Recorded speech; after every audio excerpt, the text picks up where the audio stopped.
Why has casual dating become so normalized? Like, what are you even doing? Making a bunch of friends with benefits? What is the end goal? It doesn't seem like it would lead to anything serious. Can we normalize dating with intention and genuine interest in a real partnership? Okay. Well, casual dating. That's a combination of words that shouldn't go together now, should they? If you're looking for anything serious, number one, stop dating and start befriending. That's the first tip I'll give you, which nobody else will tell you. And second of all, casual?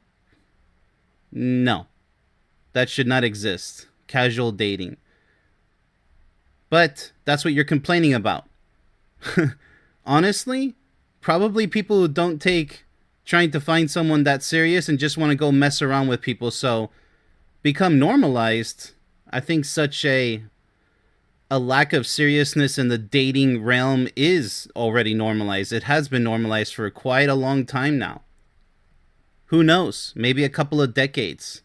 Maybe you're just now running into it and realizing just how much of a mass problem it really is. Hence the reason for this show even existing.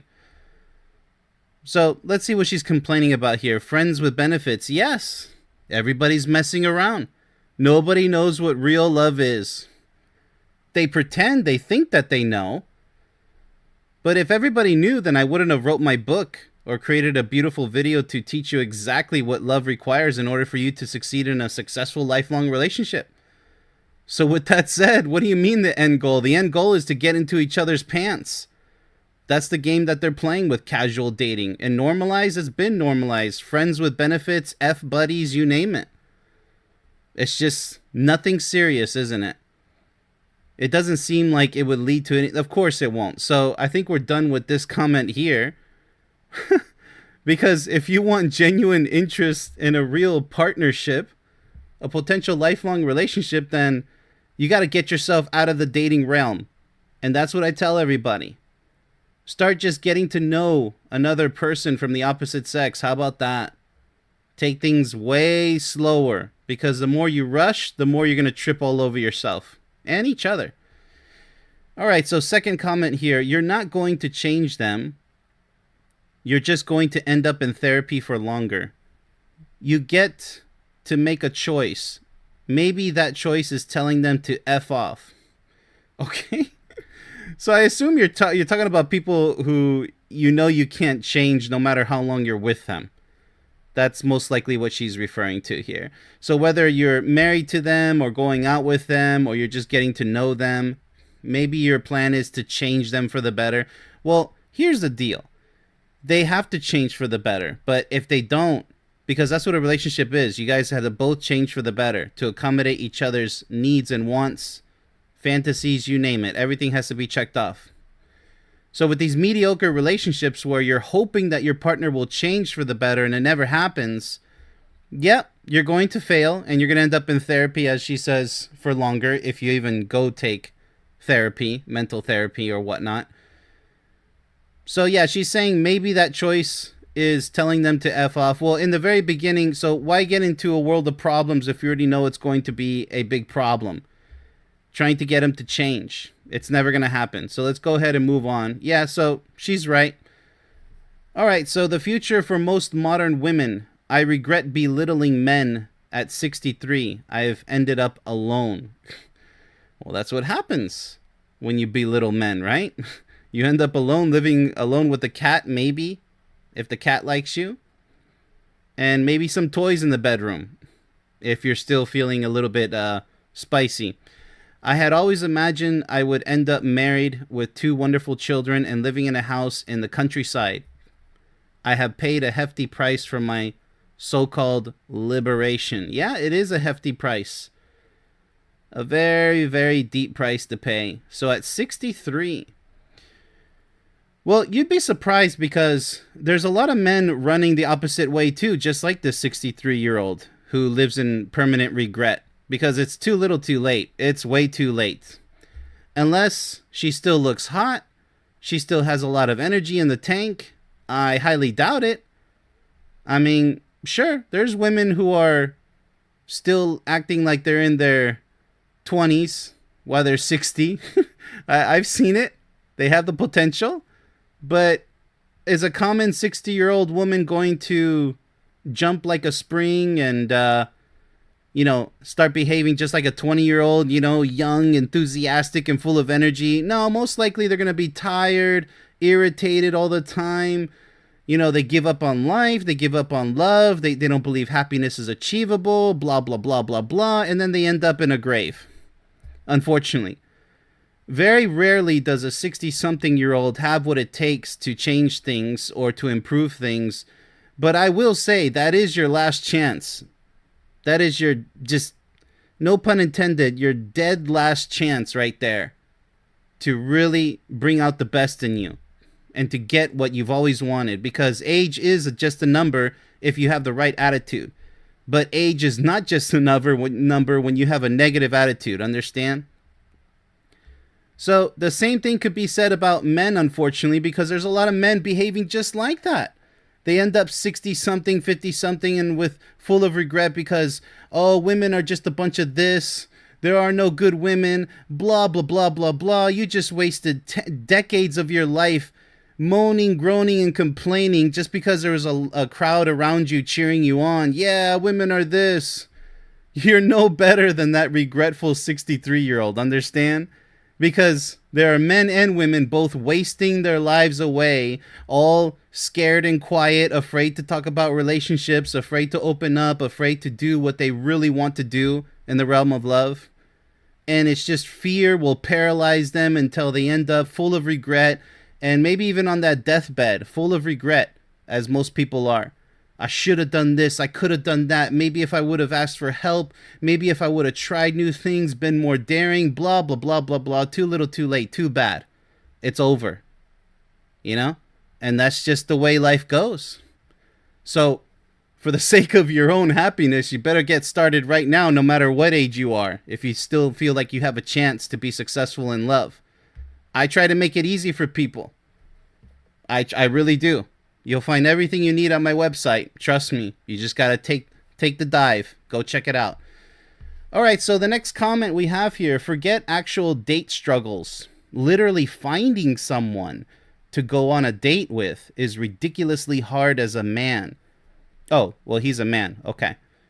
Women are absolutely drowning in choice, wading through tens, hundreds, and even thousands of likes on apps. Okay, well, that's an assumption. That's not exactly accurate. That's what you think. Maybe the hot chicks, but they're most likely going through a bunch of garbage men, a bunch of simpletons, right? That's just how it is, and vice versa. Men who aren't top 20%. What is top 20%? How much you have in your bank account and how hot you look? You guys got to get your heads out of that, that foolish little immature category there. Like, oh, I'm part of the... What if you're 21%? What if you're 30%? Does it really matter? There's a lot of men who think so little of themselves. Oh, I'm not part of the 20%, so I guess I'm out of luck. I'm just going to go live alone and play video games and watch movies for the rest of my sad, miserable, lonely life. Wow. Well, that is a loser mentality, isn't it? How about you get yourself out there and stop thinking that you're not part of the 20%, so I can't have success, because you're just wasting your life away with that mentality, understand? My goodness, you guys, that's all you guys care about. The people who think like this, likes, fame, status. Even rich people say it's all about status. No, it's not. I mean, if you want a bunch of loser women to sift through, to have to filter through, it's like trying to find gold in a desert. Good luck with that. If you know where to look, great. But do you really want to go through all that painstaking work just to find little crumbs of gold here and there? It's not a golden statue like you deserve. So instead of looking underground in the worst case scenario, why don't you know how to look in the first place? Then it doesn't matter where you look. If you know how to look, eventually you'll find the one for you. But you can't if you just hide yourself in your little man cave, or if you have negative attitudes like this, like, well, I'm not part of the 20%. This is the loser's mentality, So, anyways, let's continue here. If I'm a 5 for looks, there we go with the rating. This is what immature, naive males do. And even women do this too. They're guilty of it as well. getting a like from another five. What are you? Oh my goodness. No wonder you're alone. No wonder it's so ridiculously hard for you to find somebody. Because look at your mentality. It's garbage. It's a loser's mentality. Here you are with these fictional ratings. How do you even rate yourself? This is not the right attitude. Yes, higher grade with career and personality. But women don't care. They have 50 other guys to talk to. Who cares? You don't want those types of women. 10.5 years, no dates. Is that something to be proud of? That means you're a loser. You're losing out on life. You're not winning. If you were winning, you would already have a beautiful woman by your side who loves you with all of her heart and soul every single day. And she never gets tired of telling you how much she loves you. That's a winner. You're losing. You're a loser. I can't congratulate you, but you can turn things around if you have the right mentality. But no, why do you think it's ridiculously hard? See, the guys who lose, and even the women who lose in the whole dating realm, like, oh, I can't find anybody. Take a look in the mirror, because it's about time to look at yourself. You're the problem. You ever thought of it that way? Because all you're doing is complaining. That's not going to get you anywhere. If all you do is stare at the mirror and complain and shout into the void, into the world, on social media especially, online and offline, yeah, men and women suck, then you're part of the problem, aren't you? Anybody can complain. I don't care what kind of failed relationship you had. Anybody can do that. That's cheap. That's a cheap person's game right there. It's for losers, that type of mentality. Anybody can moan and groan. Like, grow up, right? Remember when wanting to attract a husband was a natural part of life? Normal? The standard? Now you are a pick-me for caring about what men think. Unfortunately. And that's the problem with men. They call you a pick-me because you care about men's feelings. Now, granted, there really are fake pick-me's, but the word pick-me really shouldn't exist. I think probably it's a pretty interesting creative word for a thing to say for women who are trying too hard, who are actually really in reality not what they present themselves to be. That would be a pick-me, because they just want to get chosen. But you'd be surprised, all those pick-me's are most likely still alone, or they failed in a relationship or two. They're no better than the toxic women who play other types of mind games. But no, I would lay off the term pick-me, and really just, she already knows what to do here. You have to find a mature man, and unfortunately there's a lot of immature men out there who are now, they're playing Feminism 2.0. They're against women no matter what kind of woman you are, And it's very immature. So there's immature women and immature men. How do you think that's going to end? Well, with the immature men and women still living alone and miserable, and still whining and complaining every single day, hoping others will agree with them, and then they get together and all agree, and then they're all a bunch of losers. And then, when they're tired of self-pleasuring, they go out on a date just to use each other for intimate reasons. But then they go back home and say, I don't need men, I don't need women. I mean, they're fooling themselves. The first person they lie to are themselves. So if you want to be a winner at life, you better change your mind around. You better wise up. Many marriages today aren't failing because marriage doesn't work. They're failing because people don't pick right. That's very true, yes. You can't plant a rotten seed and expect a fruitful harvest. The problem isn't the institution, it's the foundation. If you marry wrong, you'll spend a lifetime praying for peace in a house you built on chaos.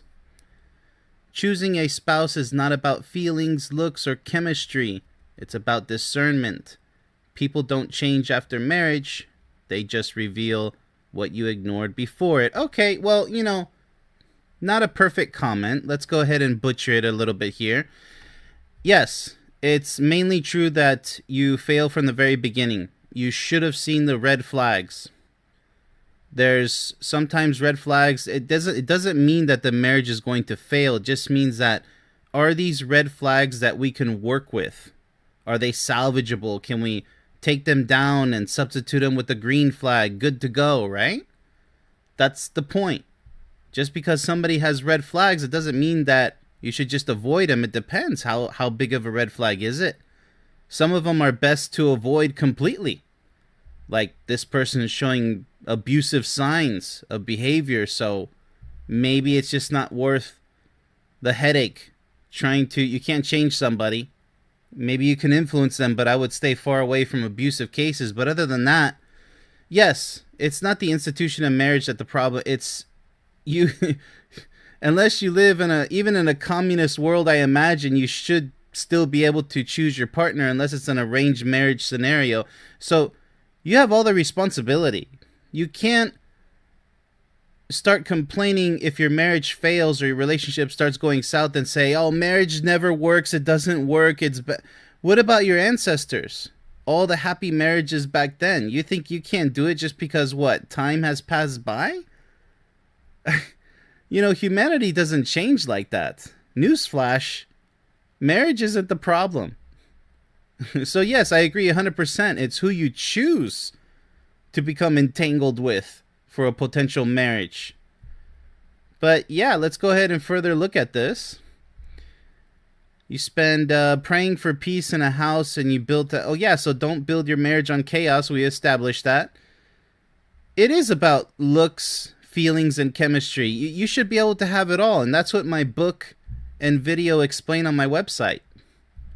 A lot more about that. You can have everything. You don't have to play the compromise game.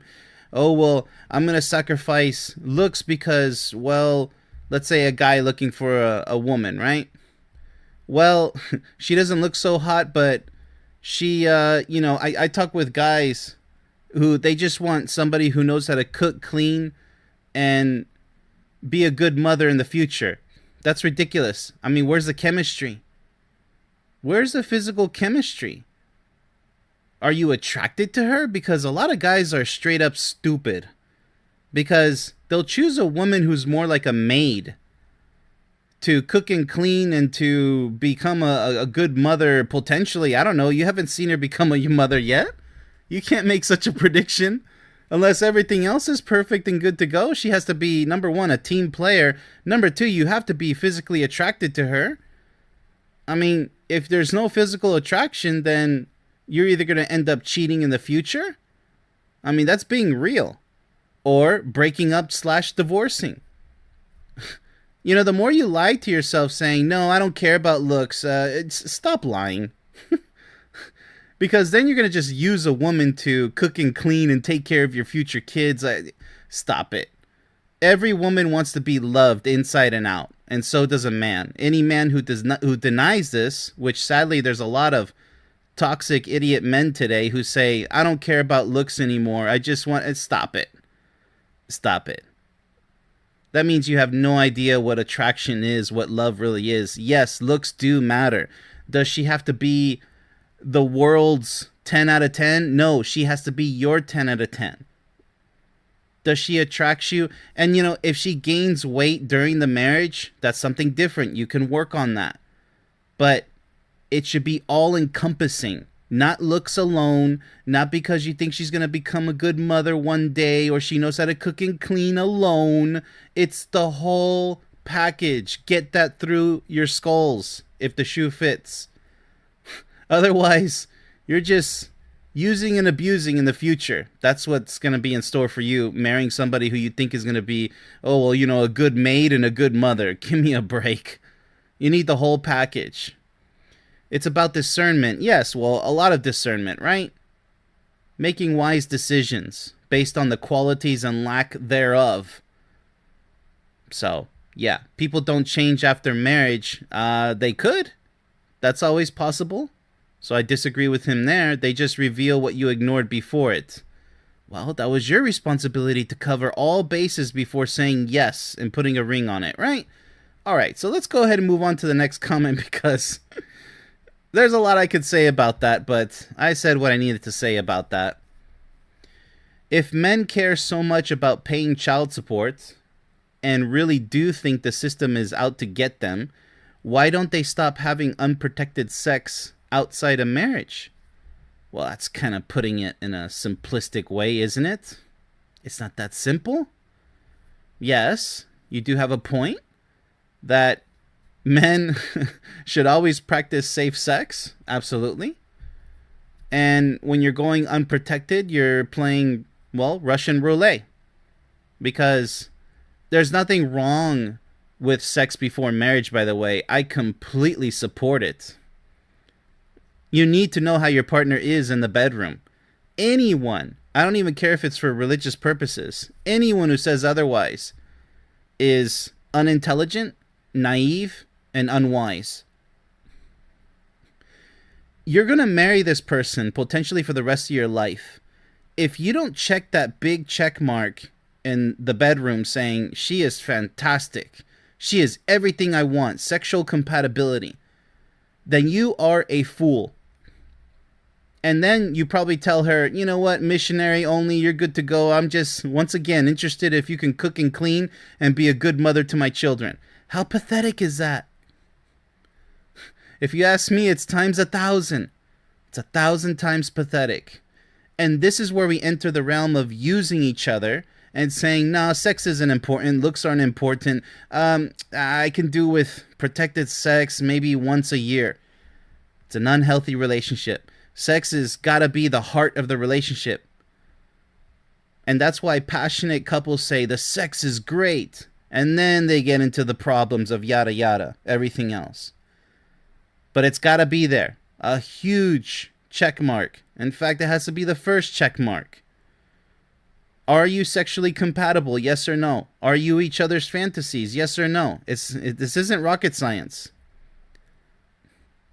So, blaming the system for unwanted pregnancies, having to pay multiple child support, well, yeah, that is your problem. That is your responsibility. Own up to it. It's not marriage's fault.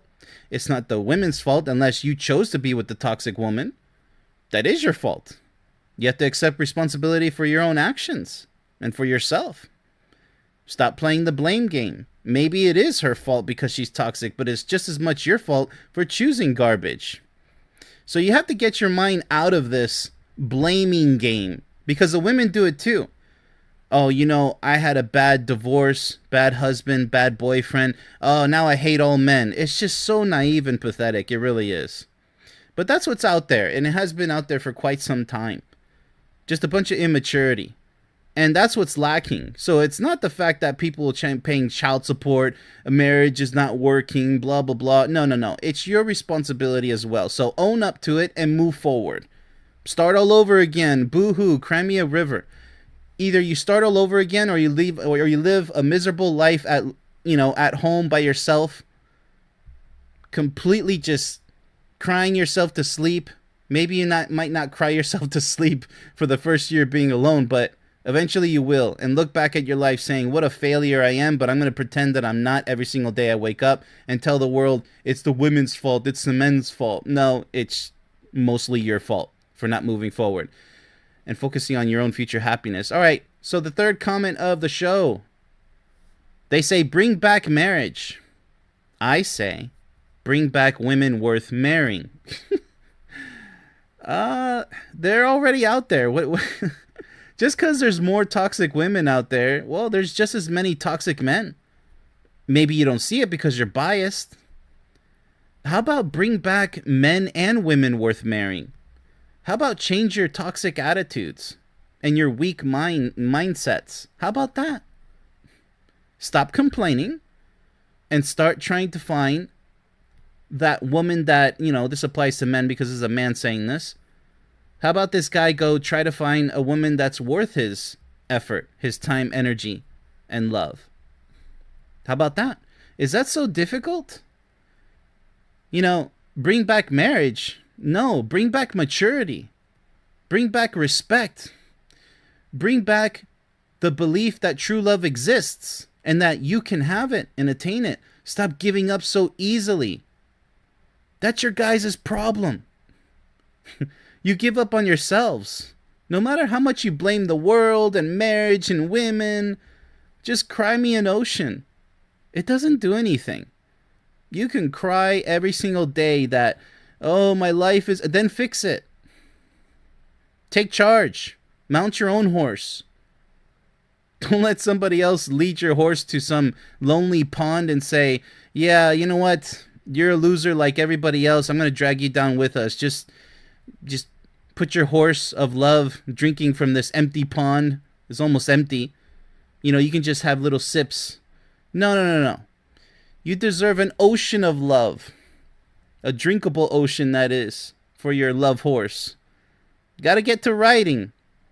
You know, nobody said it was going to be easy, but it doesn't have to be so damn hard either. So how about bring back the strength, the courage that a real man has, it's supposed to have, to get out there and make it happen. You know, it's funny because a lot of guys, they have success with their job, financially, maybe some fame, and then they go to home, you know, go back home and they live alone. And they think, oh, I'm winning in life. Yeah, sure, in those areas. But there's no one by your side.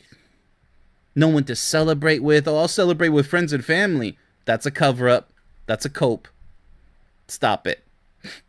Your friends and family should want you to have somebody who loves you with all of their heart and soul by your side. That's a real family member, and that's a real friend.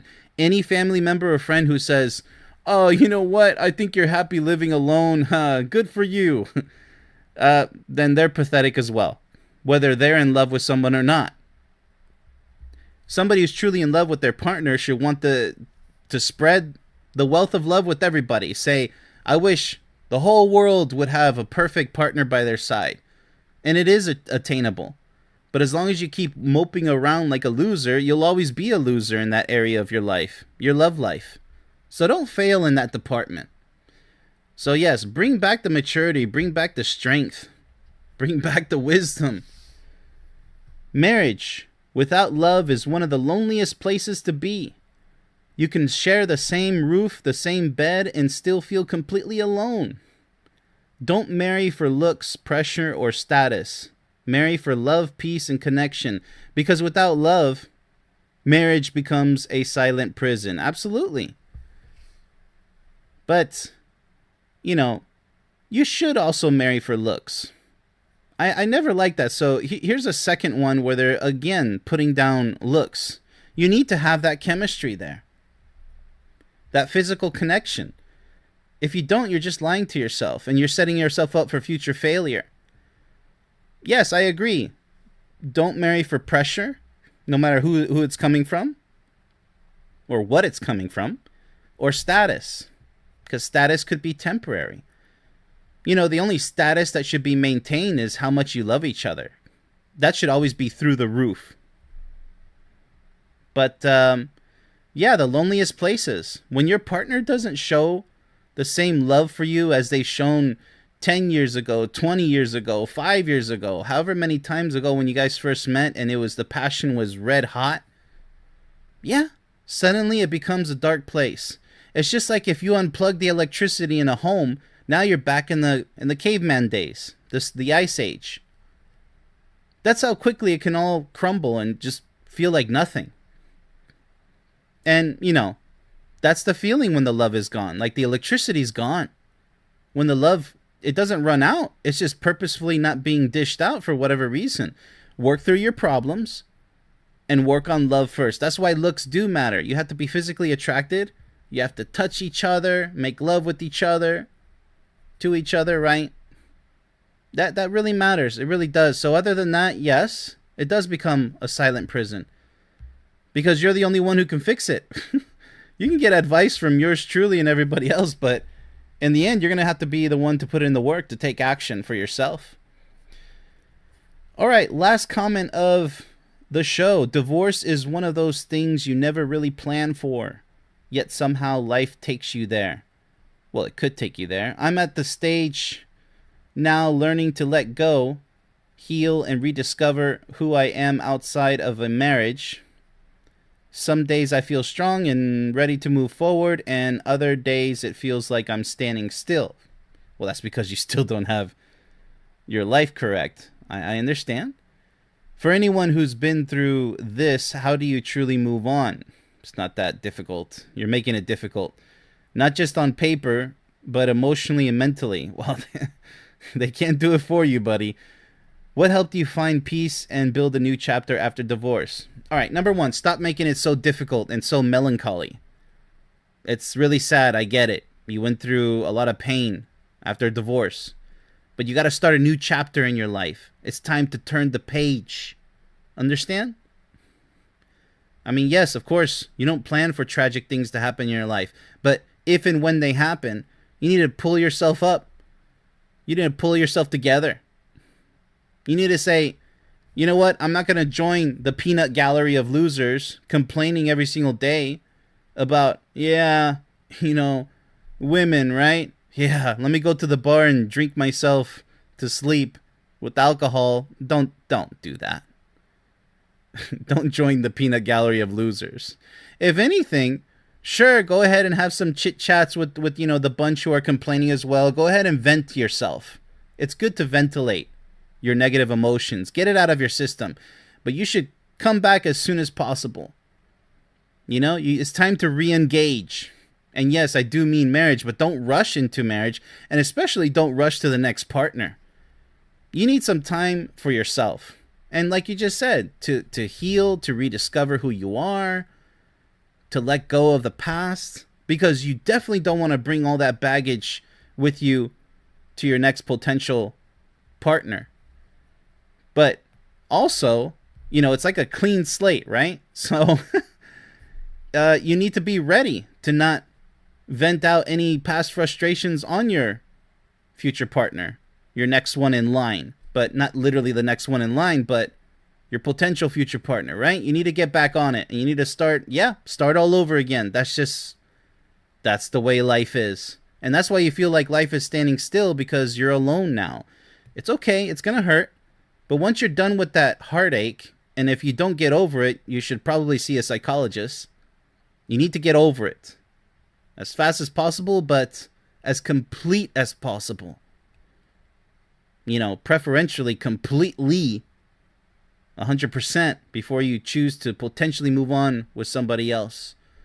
So yeah, not just on paper. Well, the fact you say that is because you're hesitant, you're scared to move on. And truly move on, only you can answer that. If you are really ready, that's what the word truth means. Only you can answer it, whether it's truly the time or not. So with that said, that goes and takes care of that comment right there. Hey ladies, men aren't begging for a reward when they tell you they did a chore. They're just trying to avoid being told they don't do anything. Yeah, there's it's not so famous, but there's a saying that if the woman doesn't see the man do a chore, a responsibility around the household, then it never happened. I actually saw it on a sitcom once. It's kind of true, but to a loving wife, a loving girlfriend, whatever the case may be, no good deed goes unnoticed. That's part of a healthy relationship. So if this is happening to you where she has to see it to believe it, that's not acceptable. That's not acceptable. That's a big red flag right there. It could happen at any point in the relationship, unfortunately. But it's not something extremely serious, but it could be serious down the line, because that means that you're not being appreciated by your efforts as a man. And this could later branch off into more serious things if left unchecked. So women out there, make sure you appreciate what your man does, every little thing. And the same applies for men appreciating what women do, every little thing. So that's about as far as I can go with this comment here. Yeah, it's not begging for a reward, but you should reward each other. Whether that's intimately or just with a simple thank you, acknowledgement, a hug, a kiss, anything. Be creative, but above all, be thankful. Always gratitude takes the forefront in a relationship. Always be thankful and grateful for the opportunity that you have every single day. Many people, they just throw it away. They start complaining that things aren't the way they want them to be. That's just another opportunity for you to solve the problems that are at hand or the issues that are taking place. and to mold your own reality on a day-to-day basis. But it takes two to tango, doesn't it? So men and women must learn to work together, not point fingers. And I hope that resonates with everybody listening right now. Let's go ahead and move on to the next comment, shall we? Because we can go way too deep with all that. Such a simple comment, yet such a big issue. Comment number 2. So, I think I just got ghosted, which means ignored all of a sudden in the dating game process. For those who don't know, we have been talking for 3 months, met up, and I thought we really had something good going. The ghosting happened a month after meeting up. Well, that's kind of fast. Maybe he found someone new? Why would someone just ghost instead of communicating? Cowardice. He could have just told me he didn't want me anymore and then leave me hanging. Dating really is one hell of a roller coaster ride. Well, because it's a game. I'll always tell people, dating is a game. Stop playing games. I'm probably the only one to say this as a relationship coach. Stop dating. Start befriending. Whatever happened to getting to know each other as friends first? It's not friend-zoned. Friend-zoned is when she's interested in another man and she puts you in the friend zone just to keep you hanging on. Maybe so you can pick up the crumbs later if her relationship fails. And maybe if she wants to play around with you. That's not what we're talking about. We're not talking about being friend-zoned. We're talking about placing friendship first, a nice slow pace, and not tripping all up over yourself with the dating game. Because that's all you're going to do. Yes, dating could work. But you're playing a dangerous game. Understand? Let's say dating works. You met a cool partner. It's working great. Maybe for a few months, a year, a few years. Heck, maybe 20 years and you guys got married. It could still fall apart. That's plenty of time to get it right, you would think. You would imagine. But if the beginning, just like a house that is being built, the foundation is just as important, if not the most important part, before everything else, the walls, the roof, whatever you put inside the furniture, it doesn't matter. So friendship is that foundation. And you don't rush to build a house, right? I mean, it's impressive how fast they build them, but regardless, a relationship takes time. So look at the word friendship. Friendship. Relationship. It's like a boat that's going to set sail, right? Not going to get really far into it, but you get the idea. Take it slow. Let's take a look at this one. Talking for 3 months. Okay, that's okay. Sounds like a friendship, but not really, because this wouldn't have happened if a successful, solid friendship had been established. 3 months is not a long time. I'd recommend at least half a year talking, but more than just talking, are you spending time with each other? I'm not talking about dates. Just talking with each other, serious talks, because if you guys had serious talks, none of this would happen. You don't talk to someone that long, 6 months time approximately. I mean, it's not like an exact science or math. It's just a rough estimate. It depends the quality, not the quantity of time that you guys were talking with each other. So, she says here that I thought we really had something going. Well, that's what you thought. But you're just as responsible as the other person involved. You have to use proper discernment. How well was it actually going? Because maybe you thought it was going good. Maybe he didn't. And then the ghosting happened a month after meeting up. Okay, why do you think it happened? Did you guys have a disagreement? Because there are such things as deal breakers. Why continue talking to somebody if the friendship isn't going well? There's too many disagreements. You guys aren't vibing right. It's not a guarantee. Just because you guys talk with each other doesn't mean it's going to be a guaranteed future relationship. It doesn't work that way. Maybe with the house, when you have the right key, it's going to open just that door, but you have to create that key. The key to each other's minds, hearts, and spirits. You guys, it takes time. to forge that key. And it's reality. But if you don't take the time, this is what you're going to end up with. Getting ghosted. It's so immature. It's so brutal. But that's the days that we're living in today. No courage to step up and say, not even the common decency, to just say, I don't think things are going well. I think we should just pretty much end it here. Good luck, though. I need to find someone which, we can synchronize a little bit better, right? Somebody more to my liking. Somebody who is compatible. And just leave it there like two mature adults. But no, we have extreme cowardice. They can't even face each other. They're too shy. They're too scared. It's horrendous. But that's what's out there, right? Maybe you found someone new. It doesn't matter.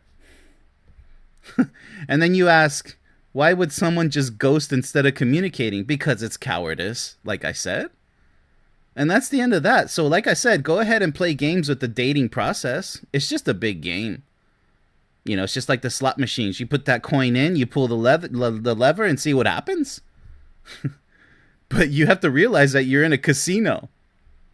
So it doesn't matter which slot machine you put a coin in and pull the lever. That's what dating is. Everybody's acting like a slot machine. Paying for dates, seeing what happens, messing around. Friendship, not dating. Let's go ahead and move on to the next one, shall we? People who are dating can be so impatient. Yeah, you think? A while ago, I matched with this guy on an app. Well, that's your first mistake, isn't it? Oh my goodness. Stay away from online apps, dating, all that. That's somewhere where technology doesn't belong, okay? It might work 1% of the time, but what happens to everybody else, the 99%? Disappointment, time wasting, life wasting, right? Okay. We were getting along, that's what you thought, and he asked to meet in a few hours. A few hours? Wow, okay, yeah, okay, let's see what she says. I told him I won't be available till the next week because of work and stuff with my kids. Oh, wow, okay. I gave him some dates, and he immediately went off and said that I was being a flake. All right, it's time to hang it up, right? Too easy. And he has no time for games. Well, he's the one playing games. What is this? Delivery service? You can't just order a person to say, I'll see you in a few hours, and hey, stop playing games if you say no.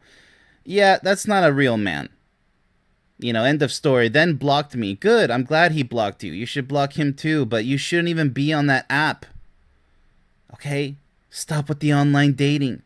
It's just as much your fault. What were you expecting? To meet a marvelous guy on an app? And for guys out there, what are you expecting? To find a marvelous woman on an app? Online? Where you have no idea who is behind that screen in reality. And even if they are who they say they are, you're not looking into each other's eyes. Even if you guys have cameras and microphones, it's not genuine. It doesn't work that way. So you got to meet people offline. Like I said, technology has its place, but not in the realm of love. Unless you guys are in a long distance relationship and you guys want to communicate with each other, fine, that's brilliant. Okay. So WTF. I'm busy and have stuff to do. Have you experienced this? Well, I would hope not, but unfortunately a lot of people out there who just don't get it, they are experiencing this. And, this is just a prime example of selfishness, greed, immaturity, unintelligent people online. So what did you expect? Let's go ahead and move on. Oh my goodness, people insist. No, it's just like the gambler. Maybe if I win this time, like I said, the slot machines, you're in the casino. Let's put one more coin in that machine. Maybe this time when I pull the lever, I'll get the right one. You'll be in that casino till they close, if they ever do close. That's what the dating game is online. It's a waste of your life. But if you insist, go ahead, be an addict. Would you date a woman or man who doesn't drive, but still has a job, goals, and his or her life together? Be honest. Okay. Does not having a car automatically make someone less independent? Kind of, sort of. Or does it really not matter if she's still handling business? Well, I don't know what you mean by that. You mean like working and doesn't need a car, maybe takes public transit systems, like the buses, the trains, maybe carpools. I mean, there's situations for everybody, especially in today's rough economy, which has always been rough. But now more than ever, right? That's always the same story. Not everybody can be rich. There's a lot of poor people. And everybody in between. So you don't know, right? So less independent. Kind of, sort of. I think a car is extremely important, especially in the US and many parts. More parts than less. I would say more, not less. Yes, you do need a car. But less independent? Well, that's part of independence, right? You got your own place, you got your car, you got your set of wheels, whether you're a man or a woman. Is it a requisite in order for love to work? In order to possibly turn into a lifelong relationship? The best partner of your life? No, it's not a requisite. If you don't have a car, no deal. That's pretty shallow. I mean, it's realistic. If you guys want to work things out, like if you live in another city and we met in that city, I was on vacation, whatever the case is, there's a lot of cases. On a case-by-case basis, I would say it's better to have than not have. But don't shut your doors to somebody who doesn't have an automobile, even a bicycle. It wouldn't be wise. And it's on a case-by-case basis. Maybe you have to because it's just not going to work out. Maybe it's not going to work out. Transportation reasons. There's always a reason, right? So you can have your business being handled. You can have your job, your goals. But your life isn't all together, right? Especially if you don't have somebody by your side to love and to, they love you just as much as you love them for now and forever, right? That's having your life together. You can have the job, the goals. There's always new goals to accomplish. So who doesn't drive, but still, no, it's not that important, but it could be important. So I hope that kind of answers it. It's kind of yes and no. It's an in-between answer. All right, the last comment of the show. I didn't feel a spark on the first date with my partner, but after about the third or fourth date, I felt we were a good match. I've been with him now for 5 years. I think the lack of spark in the beginning was nerves and trying to figure each other out. Okay, congratulations. Dating worked apparently for 5 years so far. Now, granted, we don't know the quality of this relationship, but if they're being honest, then congratulations. But more often than not, the majority of dating fails. The dating game. So do you want to keep taking your chances? Because let's go back to the casino. Yes, there are winners. Otherwise, the casinos wouldn't be in business. But do you really want to spend your hard-earned money taking that chance? You could lose it all. So why take the chance? For this couple, it worked out for 5 years so far. But that's not going to be for everybody. The majority are going to have people online who are desperate, meaning severely immature, possibly even dangerous, maybe abusive people pretending to be otherwise. Is that something you really want to gamble your life with? To end up with a psycho or a narcissist? Or somebody who just doesn't care, is going to ghost you anyway, and then you guys went on a few dates offline because you met online, and you thought it was going all well. You hear it all the time. We just had it on this show. This show alone has already showed you a couple of those cases. Do you really want to gamble and be like, well, I really hope I end up like this couple right here, with a spark, the spark in 5 years. How about a guaranteed spark when you establish a successful friendship with somebody and you take things slow? How about that spark? I'll tell you what, it's going to become a freaking bonfire if you put enough time and effort into it. That's what it's going to become. That's what you want. Not just a little flame on a candle of passion. No, a bonfire of passion. How about that flame? I really enjoyed that one. So, I moved in with my boyfriend about a month ago, and no one prepared me for how much it sucks to have to figure out what's for dinner every single night. Okay. Like, what you mean we can't just eat deli meat slices and some pickles and call it a night? Okay, well, people are gonna kind of laugh at this. It's a little funny, I get it. But it is a serious topic. It can be. Is it absolutely required for a woman to know how to cook? Or a man to cook? No, it's not a requirement. But it should both be done. It should be done by both partners. Not just a woman. The guy has to know how to cook something, how to prepare something.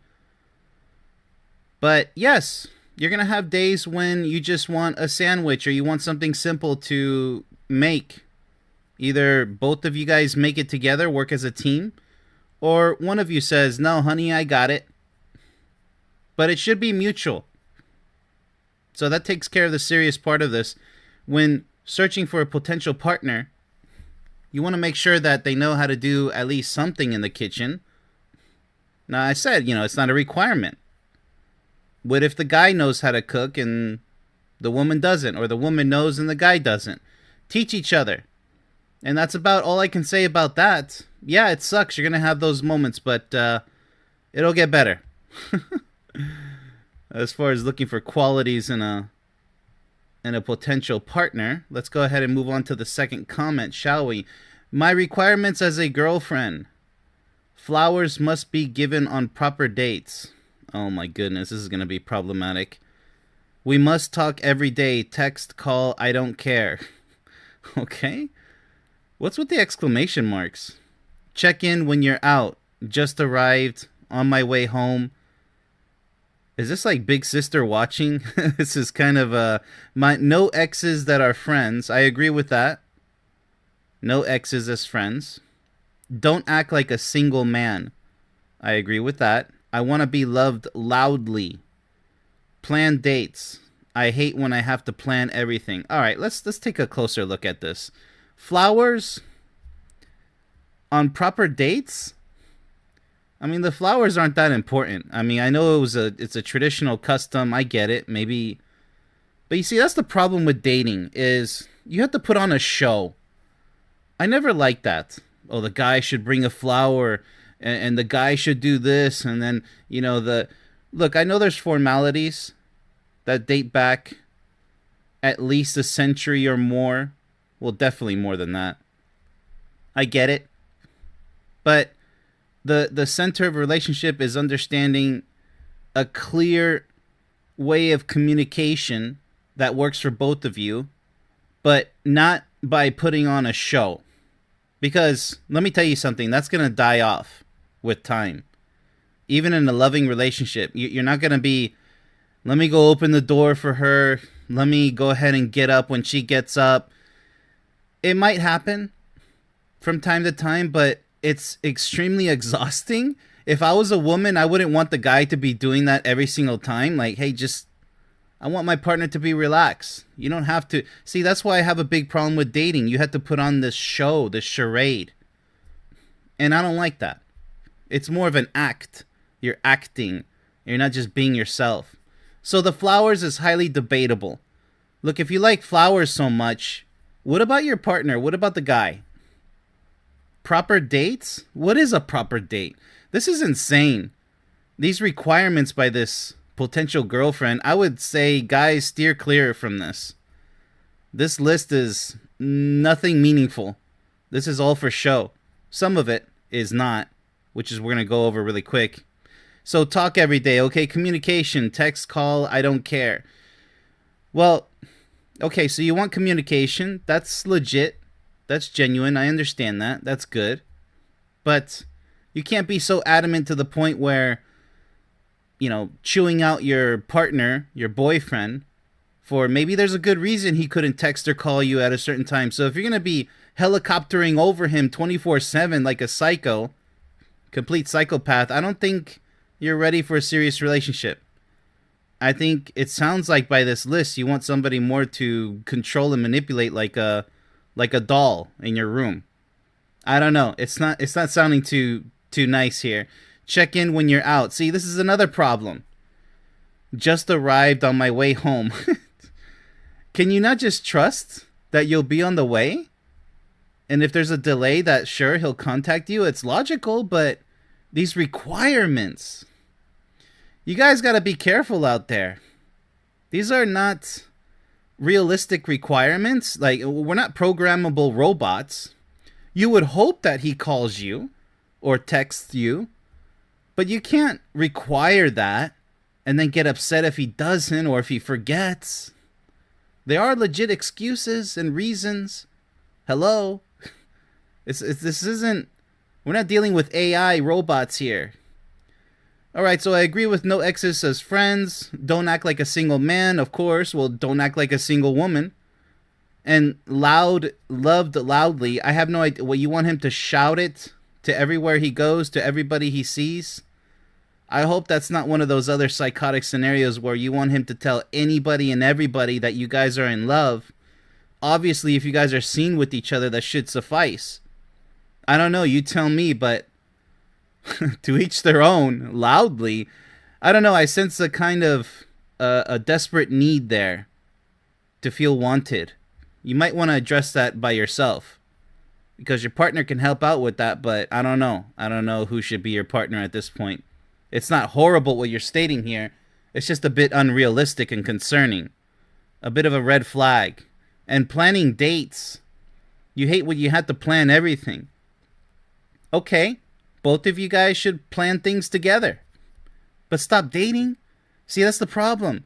Girlfriend, boyfriend, we're on dates. No, you guys aren't girlfriend, boyfriend yet. Dating is... Just because you went out on a date, it's not your girlfriend, boyfriend. See, this is a traditional thing that needs to die already. You guys don't even know each other. Just because you get along doesn't mean you're automatically boyfriend, girlfriend because you guys are on an official, date together. A date just means a day to go out with each other to go do something. If it was a special time, great. Did you guys kiss each other, hug each other? You guys can't just label each other boyfriend, girlfriend just because you went out on one date. It doesn't work like that in reality. Sure, on paper, the official status. We went out together. We're officially girlfriend, boyfriend. I just kind of feel really sorry for people who do that because I know the intention is there and the labels have to be there for purposes for other people to understand. But realize that you're not actually boyfriend, girlfriend yet. You guys are still trying to synchronize with each other, get to know each other, and be aware that it could be all an act. They could not be acting genuine at all. So just keep that in mind. So let's go ahead and proceed to the next comment, shall we? Because that's a bit concerning coming from that young woman there. I've been on Bumble for a week and Hinge for 4. Okay, I can imagine these are online dating apps. I remember Tinder from many years ago. That's probably the only one. The men on these dating apps, okay, so they are not serious about dating and relationships. You think? I'm glad you found out. Hey, better late than never, no matter what their profile says. Well, that's why I always say, what do you expect to find online when it comes to love? No, you can't.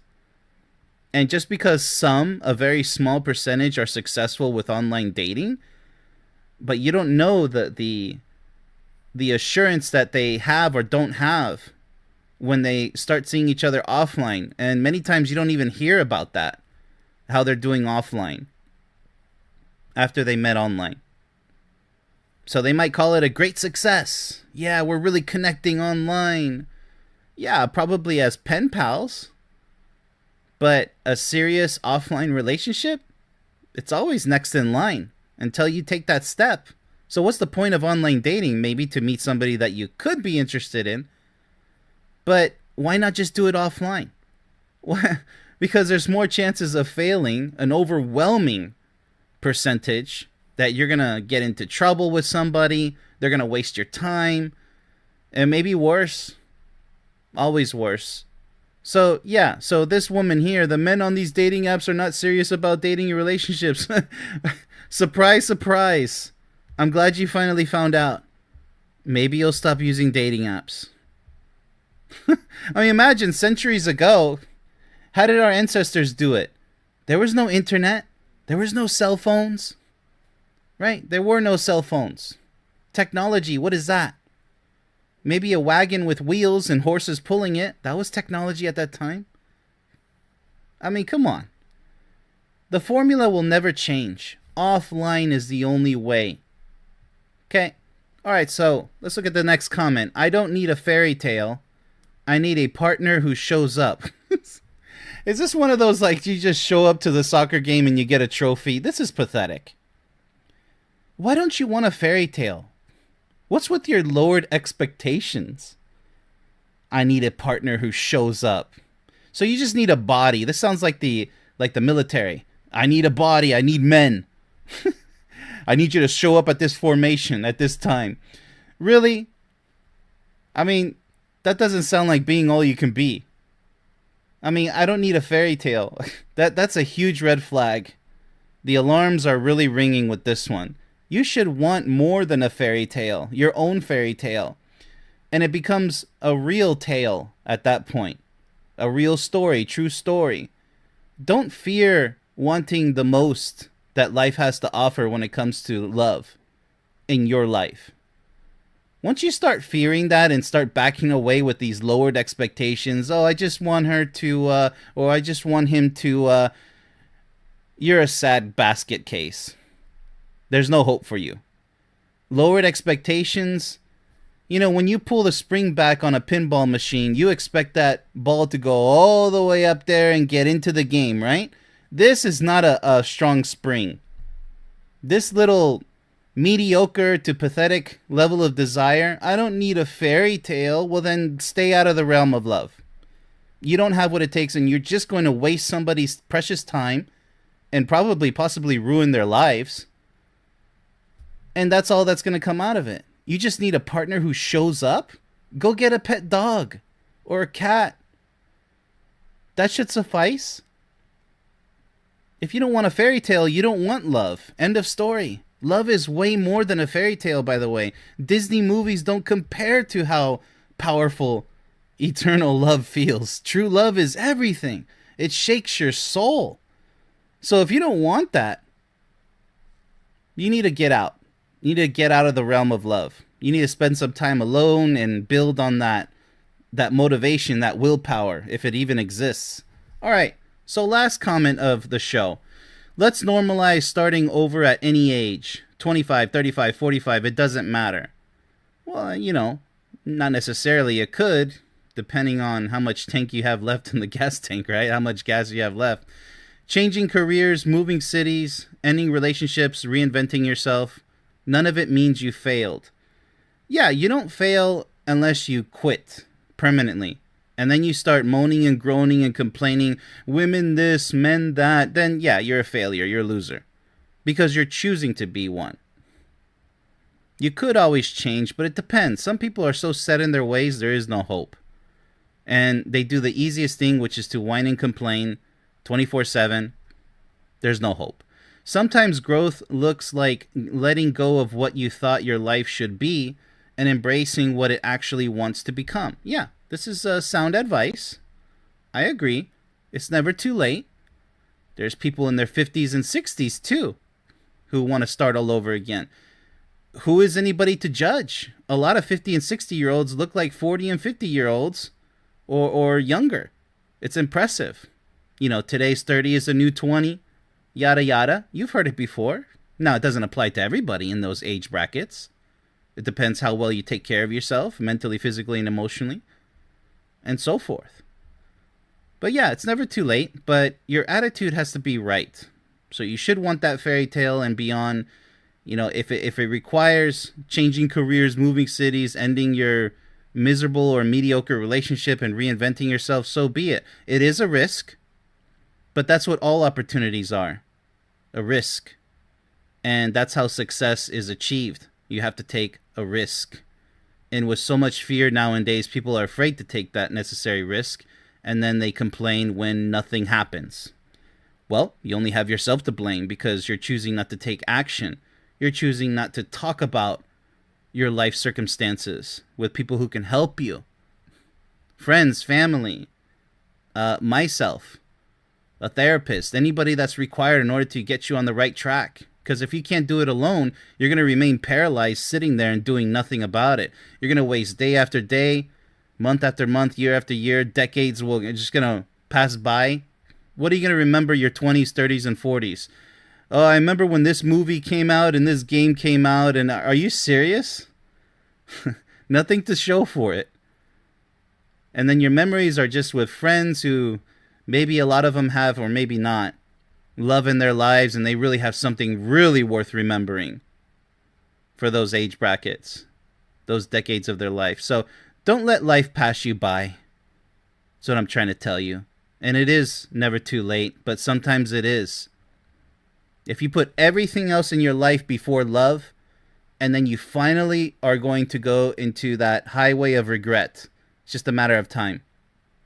Your priority needs to be love in life. And if it doesn't work out with someone, just like this comment says here, reinvent yourself, end the relationship, move forward. Stop moping and groping and sobbing with a bunch of losers in the peanut gallery. If you want to vent yourself, go ahead, but you need to get back on track. I think that some men are baffled by the idea that women are deciding to enjoy being single. This guy messaged me on Facebook to ask if I was married, and when I responded that I hadn't met anyone I was interested in marrying, this was his reply. Okay. We really are tired of men finding any opportunity to be unkind to us. Sir, your literacy level is questionable. Okay, let's see what the guy said. Be realistic. You're 40, not 20 anymore, and you are used goods, and by now you're set in your ways and don't want to change. So what high value man would want to take you serious? I think that's what he meant. Yeah, his literacy level, or he's just writing in a rush and he doesn't care to spell check. So let's go ahead and take a look at this. Well, number one, she's incorrect right there. Let's go ahead and see what she said. That's incorrect. Men are baffled by the idea that women are deciding to enjoy being single. No. Men are, there's lots of men deciding to be single too. What's there to be baffled at? They're quitters. They're quitting on themselves. Now, if they need some time alone to recollect and then to build some confidence to get it right the next time, then great, good for them. They need time alone. But enjoying being single, there's nothing really to enjoy. You know, when you have a known dedicated partner by your side that you can trust 100% and they can trust you, that's the most beautiful thing in this world. When you guys love each other with all of your heart and soul. So no, being single is not that. It's anything but that. If anything, you're just playing with people's time. Acting like you're together when you're not. You think you're having fun, but that fun's going to end. That supposed fun. So no, there's no baffled men or women with men or women deciding to be single. So now that we got that out of the way, let's go ahead and take a look. Well, this guy he's miserable. What do you expect? Be realistic. You're 40, not 20 anymore. Well, who cares if she was 40 or 20? It just doesn't... I don't know why this guy's so upset, so she doesn't mention why. But this is the type of garbage that's out there on both sides. The gender war. The life-wasting gender war. Now you're set in your ways. No, not everybody who's 40 is set in their ways. A lot of them still change opinions. And maybe they have some habits that they're set in, but not everything is. When you say ways, that means multiple ways. It's not just one that encompasses every single opinion that you have and lifestyle choice, yada, yada. People can change. In fact, strong, wise people always do change for the better. So people who say, you can't change me, I'm not changing, go find somebody else. Nobody else should be with you because you're unwilling to change for the better. because love is all about change, positive change. So if you're unwilling to change, forget about it. You'll never develop any type of loving relationship that's meaningful for an entire lifetime. You just won't. You'll fail at every turn. And then you're going to pretend to be happy when you're not. You're miserable and you know it. So stop pretending. And that's the end of that story. That's all she wrote. Literally, that's what she wrote, because the last part that he says, high value man. What is a high value man? Somebody who's wealthy? Somebody who's in shape? Or both? I mean, is that what you guys consider high value? No, the high value is your personality. Either a high value man or woman. It's your personality. A golden personality. A warrior, a real trooper. Somebody who's willing to do the work, to put in the work, the dedication. To not be a loser and give up on love and each other. And to not participate in the gender wars saying all women are this, all men are that. That's a loser, right? That's high value. Somebody who can say, nah, I'm not going to play that stupid game. That's for the immature losers. And they don't play the game. So both of these people here are playing that loser game. Yeah, so that takes care of that first comment. Let's go ahead and move on. One time a girl said, "You dropped this pen." I was like, "That is clearly not my pen. It's red." "Yeah, you did." She shoved it into my hands. "Okay, weirdo." Then when I looked at it, there was a note inside with their phone number. My question is, how does anyone date men? We are so dumb. What's so dumb about that? I mean, it's a little immature, putting her phone number in the pen. That's a little bit like high schoolish, I would say. But why do you say we are so dumb? It's kind of cute. I mean, but she is a little bit scared, and that's not a good sign. Why is she so shy to ask you out or become friends with you or get to know you better? Something typical, right? Preferably become your friend a little bit, get to know you a little bit deeper, but some people are shy. And men do this too. A lot of men do this. They write little notes. They leave it on the car window, the windshield of women's cars, and they hope that she'll read it. They'll slip a note in somewhere. Maybe when she's not looking into her purse, which I hope you don't do that. But I've heard a lot of things, the way shy men and shy women try to communicate with each other. So it's not dumb. It's just borderline insecure and immature. You have to be secure in everything you decide to do. Go up and introduce yourself. Tell her, "Hey, I think you're attractive." See where it goes from there. My name is... Right? Fill in the blank. It's not that difficult, the beginning stage. It's everything else that comes after that could be difficult. If you make it that difficult, and that's why I try to help people not make it so difficult, so that everything flows smoothly, but you got to be the one to listen to that. Or you figured it out on your own. Good luck. You might succeed. But if you don't pay attention to everything big and small and all the phases of a potential relationship, it's all on you at that point. So if you think it's dumb, like this guy here, "Okay, weirdo," I mean, that's a little immature. So we're dealing with two immature people here. The guy saying, "Okay, weirdo." Well, it's not that weird. It's understandable. She's shy. And then, "We are so dumb." Well, who's dumb? The guys? Makes no sense, but this is a good example right here of people just not knowing how to properly communicate. They're just messing around and seeing what happens, formulating opinions, whether they're immature or not.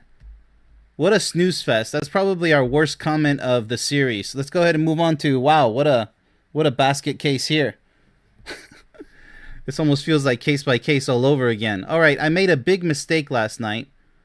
I was supposed to meet someone for our 5th date. Oh, that's a lot of dates. Which happened to be his birthday. I set the time and the place, and on the day of, I thought we were meeting 30 minutes later than we had planned. I was right on time, the wrong time, at 6:30, but he wasn't there. I went in and grabbed the table, and when 5 minutes went by, I checked our texts and was horrified to realize that I was actually 30 minutes late. Okay. Well, you couldn't have gotten far. Why didn't he wait? Well, it's his birthday, but yeah, this is already bad. But I mean, you guys already been on 5 dates, which, see, that's another reason why I discourage dating. If you guys were great friends, you guys would have coordinated better. But this touch and go, take off and land dating scheme, one day at a time because, oh, we're so busy, that's not how it works. Because stupid scenarios like this will happen. You guys should have had better synchronization coordination. But that's what you guys get with the dating game. This stuff happens too. Nobody's going to wait for each other. Nobody's going to call each other or text each other. Let's see what else she says. I assume that he waited. Yeah, he should have. But if you guys had something more of a meaningful relationship, a deeper friendship, right? And when I didn't show up, he just left. Of course, because you guys are playing the dating game. Oh, okay, it's going to be like that. I don't care if it's our 5th date. I'm just going to leave her. And here you are feeling all bad. I went to my car and texted him immediately, and he didn't answer me for 20 minutes. 20 minutes? Okay, well, you know, if he's busy, he's busy. I mean, that's his decision, right? That's just the way it's going to go. Saying, all good, simple mix-up. Maybe he's driving. Yeah, see, that's all he's going to give you. Because when you play the dating game, that's all you're going to get. Maybe. Or you get ghosted. Because it's his birthday, right? I asked if he still wanted to meet. He declined. Of course he declined. Because you guys don't mean anything. Yeah, but we've been on 10 dates, 20 dates. How could he do this to me? What are you talking about? You guys are just having fun. You're goofing around on dates. You guys aren't serious? Which I absolutely think is justified. Well, okay, well, there you go. You answered your own mystery. I ruined this man's birthday dinner. No, you didn't. He ruined your day. It's his birthday. Yeah, he wasn't going to sit around waiting for you. But if he was truly grateful for you attending, you know, trying to make his birthday that much more special, or probably the key part of it, then I think he should have waited. If you actually meant something to him. Because I had a crazy day and was scatterbrained. Okay. Could have happened to either one of you. I apologize profusely, but the damage is done. My question is this. Why didn't this man call or text me when I wasn't there on time?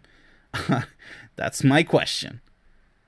Like I said, if you really meant anything to the guy, he would have done so. End of story. But he didn't. Because obviously you don't mean anything to him, right? Typical in the dating game. What if I had been in an accident or something? It's true. It's a very valid point. My mistake was one thing, but I'm just surprised he didn't check in at all. No, he didn't, because it was a special day for him, but not for you both, because he could care less. Actually, he couldn't care less. So he's gone. He says, all good, simple mix-up. You know, even if he was going to go on another date with you, I'd say just drop him. That's over. It's done. You know, you had a valid excuse. You weren't that late anyways. 30 minutes. Okay, boo-hoo, cry me a river. He could have called you, texted you, and that's the end of that. So the guy's in the wrong there. But hey, that's what you guys get playing the dating game. Stop playing the dating game. My goodness, man. Dating men is always, you'll either get someone you're physically attracted to, looks strong, but lacks emotional intelligence and other stuffs, and thinks he's the prize. Okay. Or someone you can't be physically attracted to, but tries to make you happy. Well, the physically attractive guy should also try to make you happy. But then, how to like him? When you can't like what you see? Well, if you're only going by looks, no matter how much you try? What? You know, this is all this unnecessary confusion with these types of women. And, you know, it happens with the men too, but no, this is with the women this time. You don't know what you want. This is a classic example of you're just wasting men's time. Well, you know, you can't ask which is it. I want a physically fit guy, and he's also emotionally intelligent, whatever that means.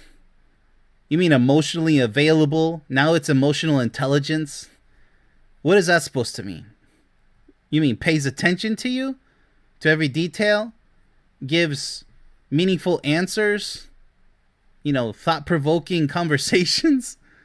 Emotional intelligence?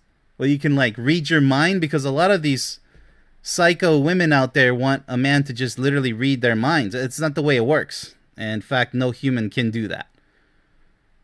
No matter how hard they pretend, some of them. So this lady obviously doesn't know what she wants.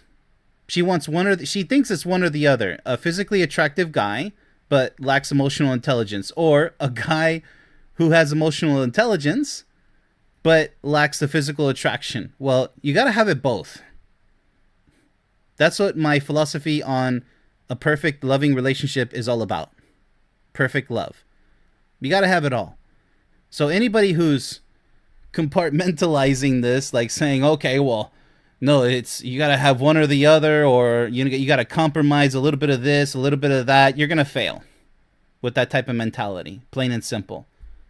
You have to be physically attracted to them, and for this lady here, has to have emotional intelligence, whatever it is that means for you.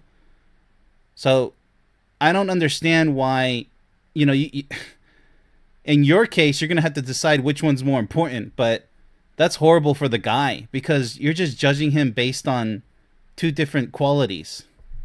Why not find a guy who checks off both of the blocks for you? It's not that difficult. So try harder. So you say no matter how much you try, obviously you're not trying hard enough. All right, let's go ahead and move on. It's just absolutely amazing how when somebody says, oh, I'm really trying, I don't think that's your hardest. Half of dating is learning how people talk about their needs, their past, and their emotions. The other half is noticing if they listen when you talk about yours. Okay? That sounds like basic conversation. You have the speaker and the listener, and then you trade places. The sender, the receiver. So dating, you're just saying, okay. See, that's why I'm against dating. And I said this so many times, is you're pretending to be somebody that you're putting on a persona. You're putting on an act. All right. So basic human communication. I talk, you listen, and then you wait for a good moment to speak, to reply, or to present something new, and then I listen. You would think it's common sense, but obviously it's not, because this person is saying, well, half of dating is learning how people talk about their blah, blah, blah. What do you mean learning? You either talk about it or you don't. I mean, if you're evaluating people, if that's what you mean, a better word for it, how well do they listen to what you have to say about your past and your emotions and your needs? That should be the only thing happening. Both of you guys listening to both of each other's past, needs, emotions, and so much more. But this is what you get nowadays. You got people saying either this or that, and how bad dating is. And that's why I'm saying stop dating losers. And stop dating in general. The dating game is nothing but a charade. And it doesn't matter how good of a person you are. There's way too many toxic people out there who play the dating game. And even if the dating game actually worked, with two nice people getting together, it's still rushing into love. You're trying to make something work. You're hoping so much that it's going to work that you start compromising and saying, well, I don't feel like trying again with somebody else, so I'm just going to settle. That's why another thing I disagree with when people say, I'm going to settle down. So no more hot chicks. Now it's a woman who is going to be a good mother in the future. Are you kidding me? Why can't you have a potentially great mother in the future and she's hot? You can have it all. And people who go around saying garbage like, no, the hot ones are the young, stupid ones. You need a mature one who's not that hot, but has... she's really responsible. What are we talking about here? It sounds like you're shopping at a grocery store, going through which ones are ripe, which ones are, not ripe. You're treating people like products. No. Either you guys connect or you don't. And if you don't and you really like this person, we'll see if there's other ways of connecting, see if it works. But, you know, don't go to the extreme hoping and hoping when you know it's not going to work. You got to move on. Otherwise, you're going to just cause yourself more pain of rejection and failure. So, but failure is when you ultimately give up on yourself and you stop trying to find someone to hopefully become partners with. That's real failure, when you stop. And then you start moaning and groaning about the opposite sex on how bad they are, which is clearly false. Men should pay for dates. Oh boy. It's masculine. It shows effort. She spent hours getting ready. It's about intention, not money. Oh, but it is about money. What are you talking about? You see, this is the type of garbage that's out there. Men should have to pay for dates? Okay. What happens if that date doesn't go good? Sounds like a waste of money to me. Am I right? I know I'm right. It's not masculine. I'm sure men are proud when they feel like, okay, no, I got it. I can pay for it. That's fine. But women could do that too, if they have the funds. Why can't a woman show her compassion? It's very feminine then. It should work both ways. You know, if I open a door for a lady going into a store, she can open the door for me. It doesn't mean that I'm interested in going out with her. It's just a sign of courtesy, man or woman. So how can opening doors be a masculine thing, for example? And why should paying for dates be a masculine thing? Why is it only limited to, I mean, did you not want equality? I thought that's what feminism was all about. You know, feminism aside, the ridiculousness of the extreme feminist these days, yes, it can be viewed as a traditional custom for the man to pay for the date. However, I stand against dating for this very reason, among many others. Is because it's a charade, it's an act. So, the guy paying for the date, that's like the burden rests on his wallet. How unfair is that? Because if things go south, sounds like you just got a free meal. And a free this and a free that. Maybe you guys go see a movie. The list goes on. Now, I would hope the guy chose somebody worthwhile. Otherwise, the responsibility is just, it rests the same with him. 50-50. In fact, that's how if you insist on dating, that's how it should go. 50-50. You guys pay for your own food. None of this is a problem. So no, it's not masculine. It shows effort. Okay, what kind of effort are you going to show? If it shows effort, then by that same statement, then you should pay 50-50, right? So if you pay 50 and he pays 50, you both are showing effort. You're being masculine and feminine based on equality, right? And she spent hours getting ready, so like he didn't? Okay, so men don't have to put on makeup, but maybe he, you know, I mean, it depends how well he's going to dress up. I mean, he could dress up simple, casual. It might not take long. But regardless of how long you spent getting ready, that's has nothing to do with why a man should pay for the date. It's about intention, not money. Okay, what's the most important intent in a date if you guys insist on dating? Because the effort shows through your personality. How well do you communicate with each other? Because this is all focused on the show, the money. And this is terrible. This is highly toxic right here. This is a toxic woman saying this. And I really hesitate to call her a woman. The toxic female. Because all she's focused on is the show. You know, going out on the date, all she cares about is that as long as the man pays for it, yeah, sure, I'll spend hours getting ready. How ridiculous is that? So it's just a game, and that's why I always say dating is a game. You need to avoid toxic people like this. Let's go ahead and move on because it's just pretty much ridiculous to talk any more further about that one. All right, so the second comment here. Marriage is a humiliation ritual for the men. Oh, well, here we go. Now we're going to just swing the pendulum to the toxic men. The sanctity of what marriage used to be no longer exists. Men, stop signing your lives away to the state and protect your assets and your peace. All right. Ring the bell. Classic example of a miserable man trying to bring everyone down with him just because he can't be happy. So if he can't be happy, you can't be happy either. You see what's really going on here? Just lift the curtain. The curtain is not that thick, people. Why is he screaming this at the top of his lung with that exclamation mark, right? A humiliation ritual. So he felt humiliated in a failed relationship. And just like crabs in a bucket, he wants to bring you down with him. Because if he failed, that means you're going to fail too. By his logic. If you can even call it that. The fact is, it's not logic. What this is exposing himself as a sore loser. Instead of spewing this out, talking about, no, it's not going to work for you either. It no longer exists. Okay, boo-hoo, cry me a river. Why don't you try again and stop speaking garbage like this?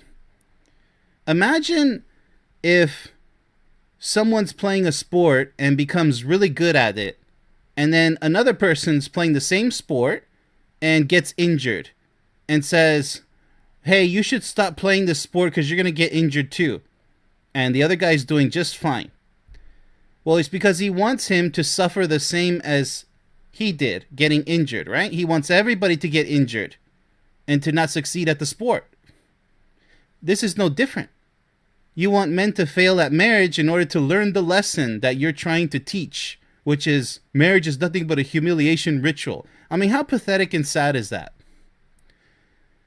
So if you fail at something, then nobody else is allowed to succeed. And you're not going to motivate them to succeed either because you're jealous, you're bitter, and you're the one with the problem. I hope everybody can clearly see that. I think I made my point very clear that these are words that come only from losers. Okay? Losers. They're losing in life. They're not winning. That's why they say these things. Had his marriage have gone great, he would not be saying that. Understand? All right, so normalize not having sex before marriage. Here's another loser statement. What is wrong with sex before marriage? Let me tell you what's wrong. Sexual incompatibility is a major reason for many divorces. You have to get to know your partner's sexual abilities, limitations, if there are any, and preferences, specific preferences, before considering marriage. The last thing you want to do is jump in the sack after marriage on your honeymoon and realize that she doesn't want to do any of what you want sexually. Now who's a fool? But, I followed my code of honor saying, or my religion saying no sex before marriage. I did the right thing. Did you, buddy? Let me tell you something. Men who are this foolish, and women too, to not have sex before marriage, I'm talking safe sex, obviously, they're only doing themselves a disservice, and they're putting their future at risk. Why? Because these are the same people who will later cheat on their partner. Because they realize that their partner is not willing to do the things that they always fantasize about having in the bedroom. And if you don't have sexual fantasies, don't get married to anybody. It's going to be the most mediocre, pathetic marriage you can possibly imagine if there's no sexual fantasies, if there's no excitement in the bedroom. Might as well just get a pet cat or dog, because that's what the marriage is going to feel like. Missionary only, maybe a doggy once a year, doggy style. That's it. Wow. I'm sure you're the happiest man on earth and the happiest woman. Not. You're not. So normalize. Yet another loser because not having sex before marriage. So if they had a bad experience with sex before marriage and now they want to bring everybody else down the same thing, how can you normalize? Like, you mean like a communist dictatorship? Nobody's allowed to have... How are you supposed to enforce that, even if that were possible? How ridiculous is this statement to begin with the word normalize? So you want everybody to do what you want them to do. That's so naive. It's so ignorant and pathetic. And that's all I have to say about this. There's so much more to gain by knowing your partner literally inside and out in the bedroom and outside of the bedroom. Everything before you even think about the word marriage. Because when you have all the blocks checked, everything checked off, 100%, this is the woman of my dreams, this is the man of my dreams, you're going to have the best marriage you never thought possible. Why? Because you guys work as a team. You guys understood exactly what you guys want before thinking about spending the rest of your lives together. Substitute the word marriage for a lifelong relationship. You're thinking about spending the rest of your life with this partner that you've chosen. So everything must be perfect. You can't open up the mystery box after you get married and be like, oh, it's empty. Well, too bad. Who's the fool for not checking off that block? And if sex doesn't mean anything to you, pathetic. You're not going to make it. You can pretend that sex is not important all you want. You're only going to fail in the future. You'll find out the hard way. My upcoming marriage isn't just about a wedding day. It's about stepping into a partnership that reflects growth, mutual respect, and alignment of values. Yeah, exactly. Now, easier said than done for a lot of women, though. Because they do focus on the whole show. I'm getting married. Look at the rock he bought me. Look at that ring. And look, we got married with 200 people as witnesses. We spend thousands. He spent thousands of dollars, or we both spend thousands. It becomes a spectacle and sort of meaningless at that point. So I actually advise having a sincere wedding ceremony. Not that many people. Now, if you guys want a lot of people, go ahead. If you guys can afford it, if you guys have the people who want to be there, I say go for it. But just be careful for those who are not really sure, and they just, if you're not really sure about how many people should attend the wedding on wedding day, and then you say, well, let's go with a bunch of random people, just send a bunch of invites. I wouldn't advise that, because that means that you care more about the show than your actual partner that you're going to marry. And you have to really think about that. What is the wedding day? What does it really symbolize? What does it really represent?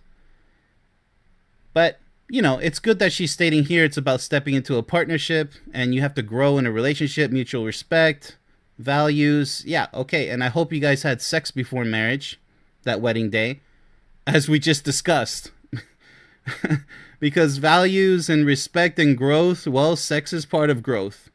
You got to be willing to do a lot of things, whatever your partner wants. If the answer is no, or I'm not sure, then don't even plan a wedding day. How about that?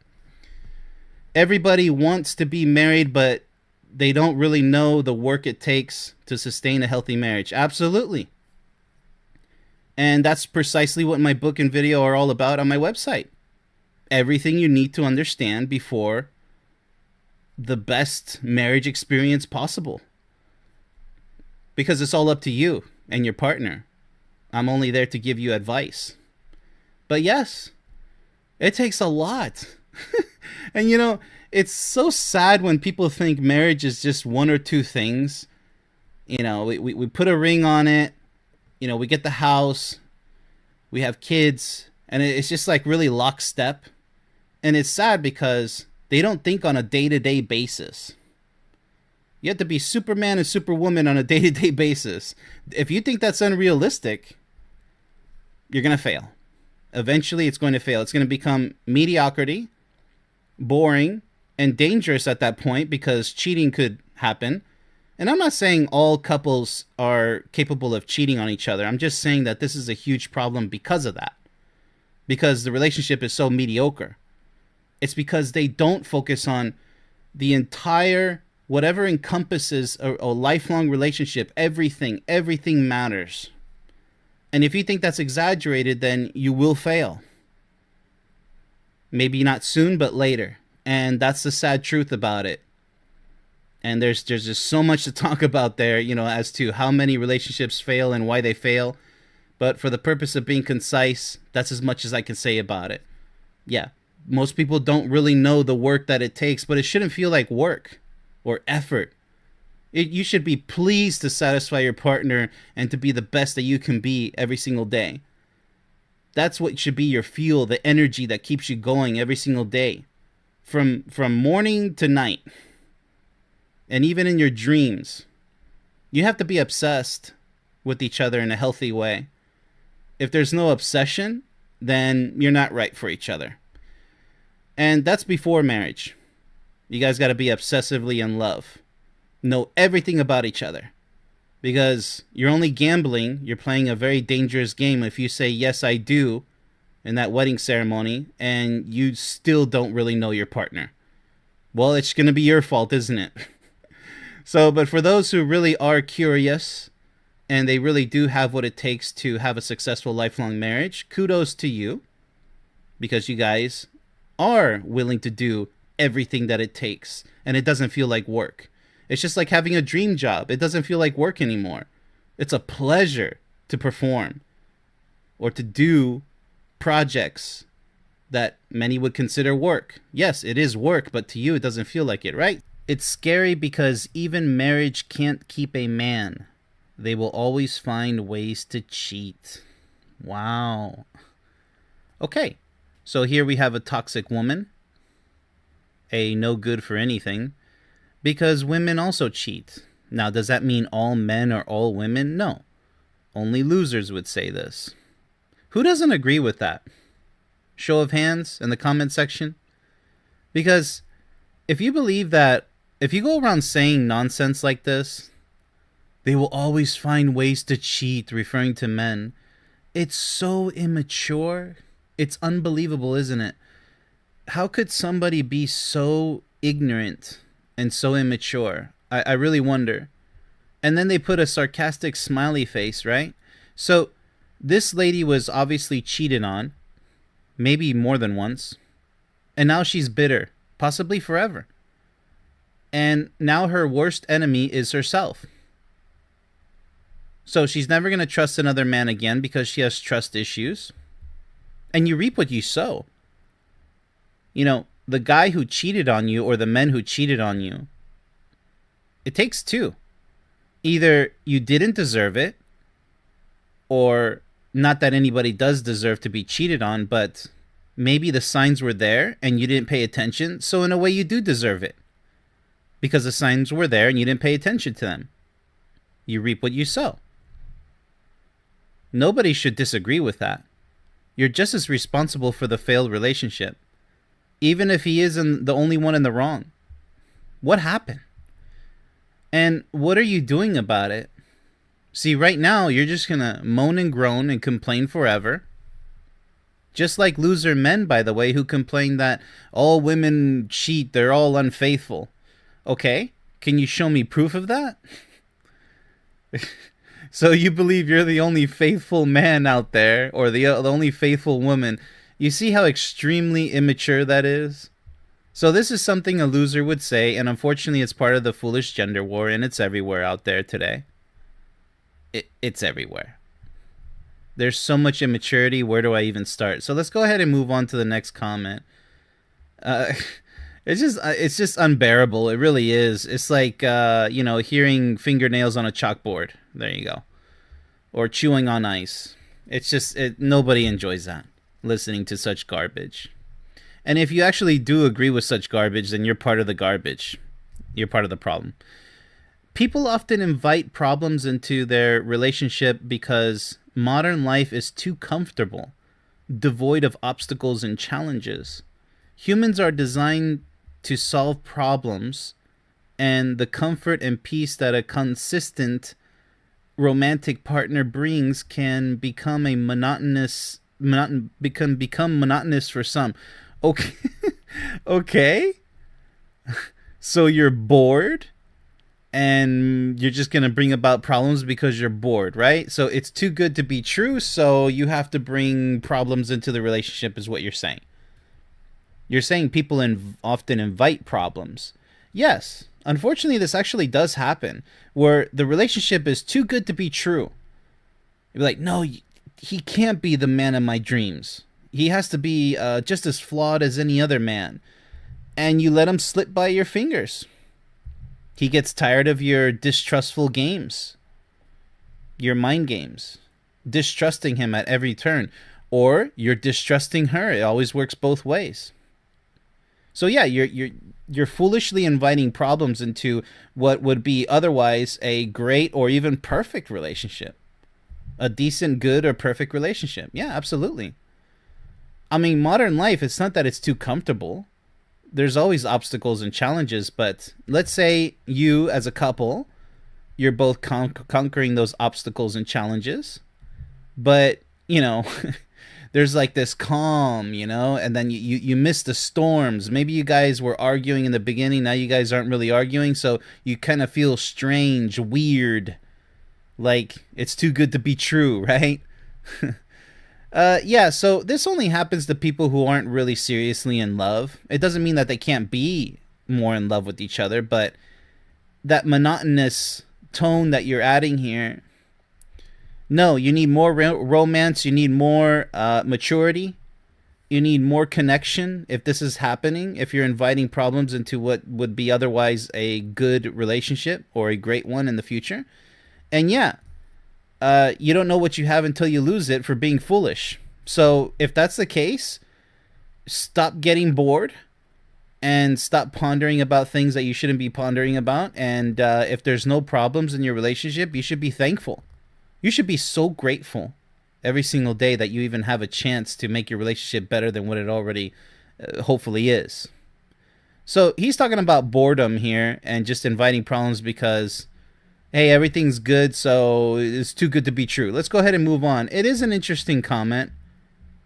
And it's unfortunately true in a lot of cases, but not most cases. All right, so people be ruining meaningful relationships and friendships just because they refuse to communicate. Y'all need to do better, please. Yeah, tell me about it. You know, men and women so shy, so scared to talk about relationships. They're so scared. Oh, but when you're talking about toxic relationships, oh, they really start flapping gums, right? They really start yelling. The drama. People addicted to drama. But if you're just talking about how to make love work, no, everybody's, I'm bored. I don't want to listen to that. Who wants to make a relationship perfect? Pff, no, I just want to fail and fail over and over again and complain and whine because that's fun. Wow. You might even not even say it's fun, but you sure act like it. Because your silence is weakness. The less you talk about your problems in the realm of love, your love life, or lack thereof, it's just kicking the can down the road. You're doing it to yourself, and you only have yourself to blame. But, you know, what they're saying here, ruining meaningful relationships and friendships just because they refuse to communicate, yeah, you know, silence is weakness. If you can't open up about your thoughts and your emotions, you're weak. You're not a real man. You're not a real woman. End of story. You're just a weak male or weak female. No good for anything at the moment. You could change, but do you want to change for the better? Or you want to be a weak, pathetic loser? Because being a weak, pathetic loser is easy. Anybody can do that. Unfortunately, I can't because I'm a winner. And other winners won't be able to either because it's just not in their blood. So get it in your blood. Speak up, especially when it comes to relationships. The more silent you are, the more weak you're going to be. And nobody wants a weakling. Nobody. So the guys who run around saying, I'm a man of few words, you're a loser. No real woman's going to want you. The toxic women will, because they love for you to shut your mouth and not say anything about anything. You're a pushover. A real man expresses himself. And he does it in a loving, caring way. And if he has to put somebody in their place, he does it as best as he can and moves on from it. But, you know, if you don't speak up as a man or a woman, you don't belong dating anybody, going at nothing. My last relationship taught me that someone can hold you close, pretend to love you, and look at you like you're their entire world, all while building a new one behind your back. Okay, so another cheating-related comment. Yeah, but you know, the signs are there. So were you paying attention? You're gonna think that a loser loves you. They'll look you in your eyes and say, because you're gonna believe everything they say, because you don't know any better. You never took the time to educate yourself. You think you know what love is, but obviously not this person. And then guess what they're going to do? They're going to be bitter forever, saying all men are like this or all women are like this. You know, this is what, look at this. Look at how sad this is. My last relationship taught me. That's not a lesson. you were taken advantage of. That's not a lesson. That's nothing positive, okay? You're saying that anybody can betray you. So now you're going to deal with trust issues, maybe for the rest of your life, and you're going to end up being a loser for it. If you are afraid to trust the right people because you don't know who to trust, then you're always going to be on the losing end. You have everything to lose when you don't know how to trust and who to trust. Everything. You want to learn that the hard way? Go ahead. Sprint into that titanium wall. See how hard it hurts. So you put a little broken heart here. The only heart you're breaking is your own by talking like this, okay? Because you didn't learn anything. You suffered, and now you're going to moan and grope about it. You need to move on. I mean, enough with the crying. You need tears of joy and happiness, not tears of sadness and depression. That's coping with their weakness. All right, next one. I always thought the grief from heartbreak caused by losing love would be the most devastating thing to feel. Okay. But then I experienced the heartbreak of losing hope, and it hit on a whole different levels. It hits different. Okay, well, yeah, we'll never lose hope, right? And if you lose hope, that's on you. It's not on me. It's not on your friends or family or colleagues, acquaintances. No, that's all 100% on you. Because just like we were talking about earlier, when you lose your ability to trust, you need to go in timeout and you need to get that ability back.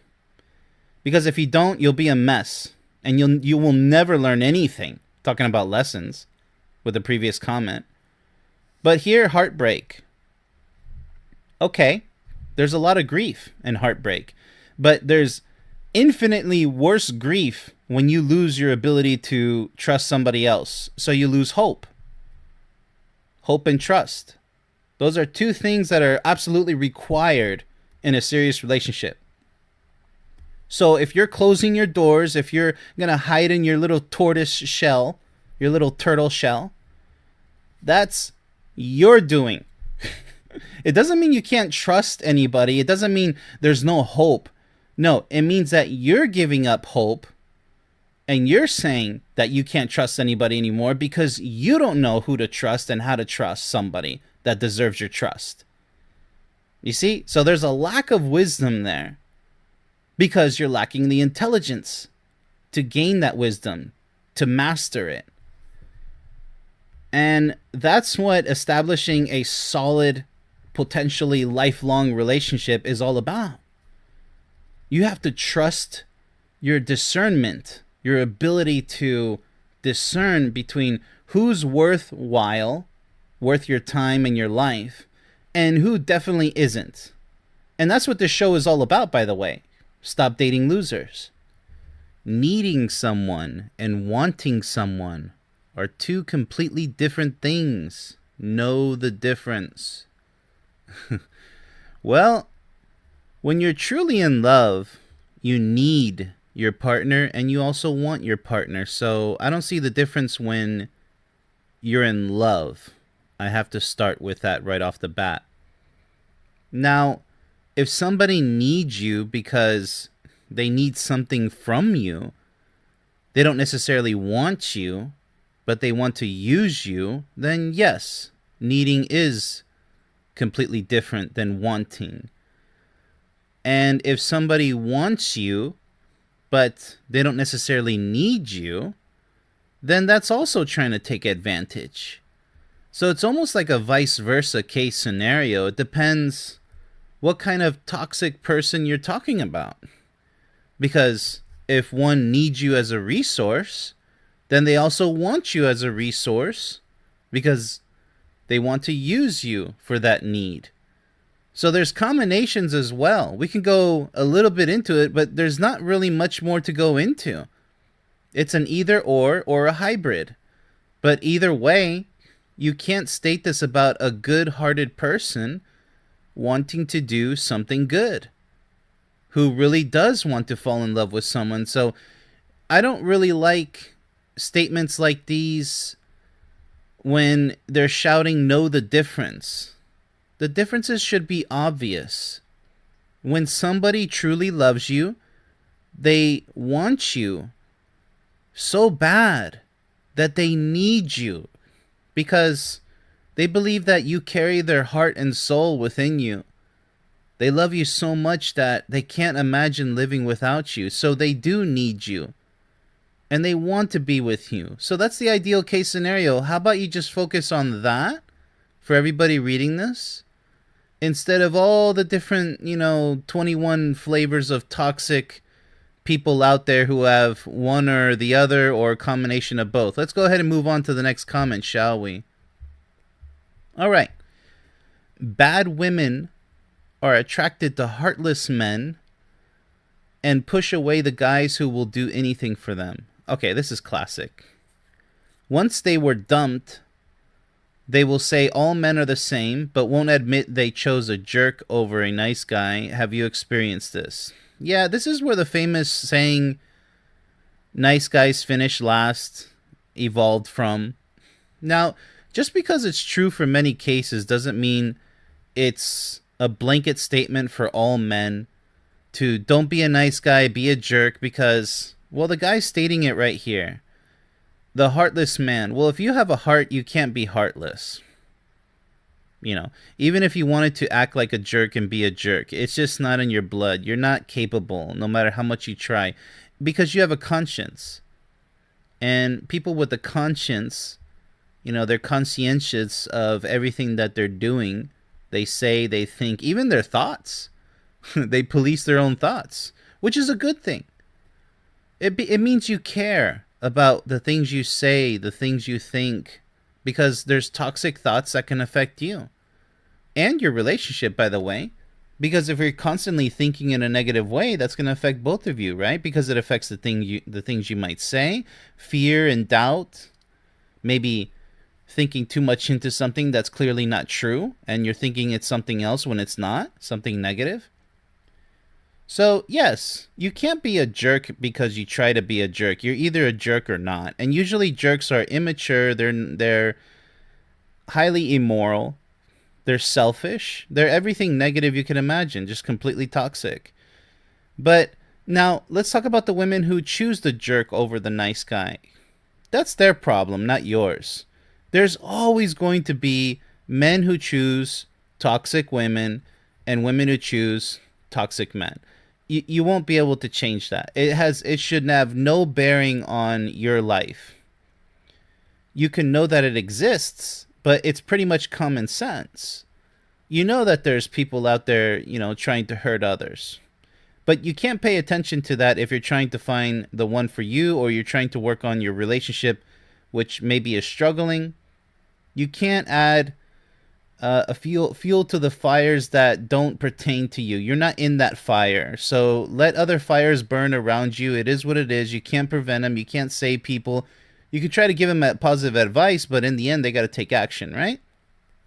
So these sayings that we encounter, once they are dumped, they will say all men are the same. Yeah, because they're coping.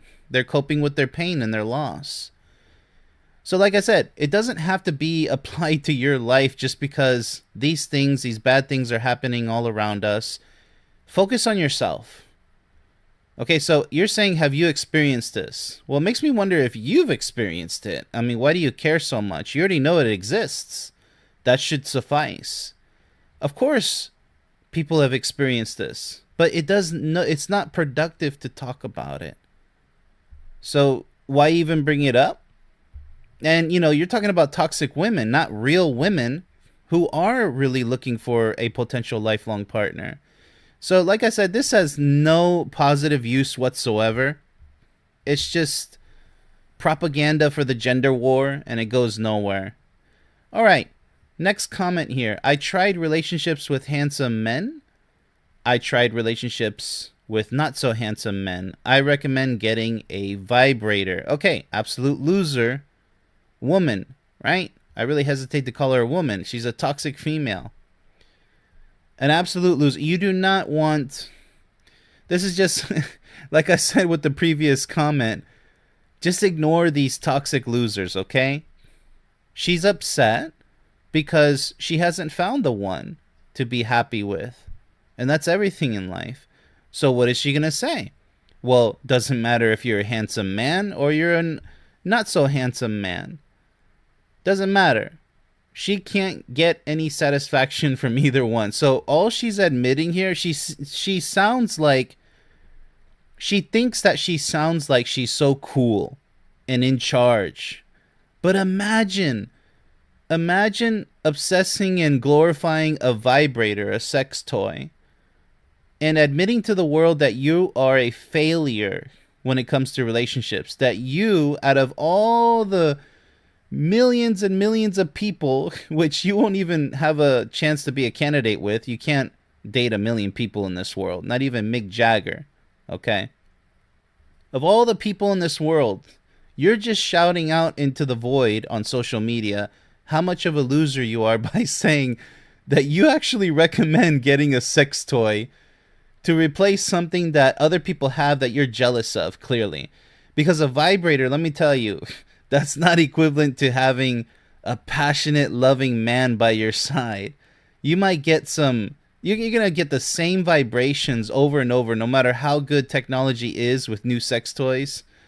It's not going to have the warmth of a real man, the touch, the passion, to make you feel like your soul is just alive, to feed your soul.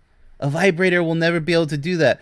So how naive and how ridiculous it is as a toxic woman to say this, because you're also saying that you're in pain and that you're a failure.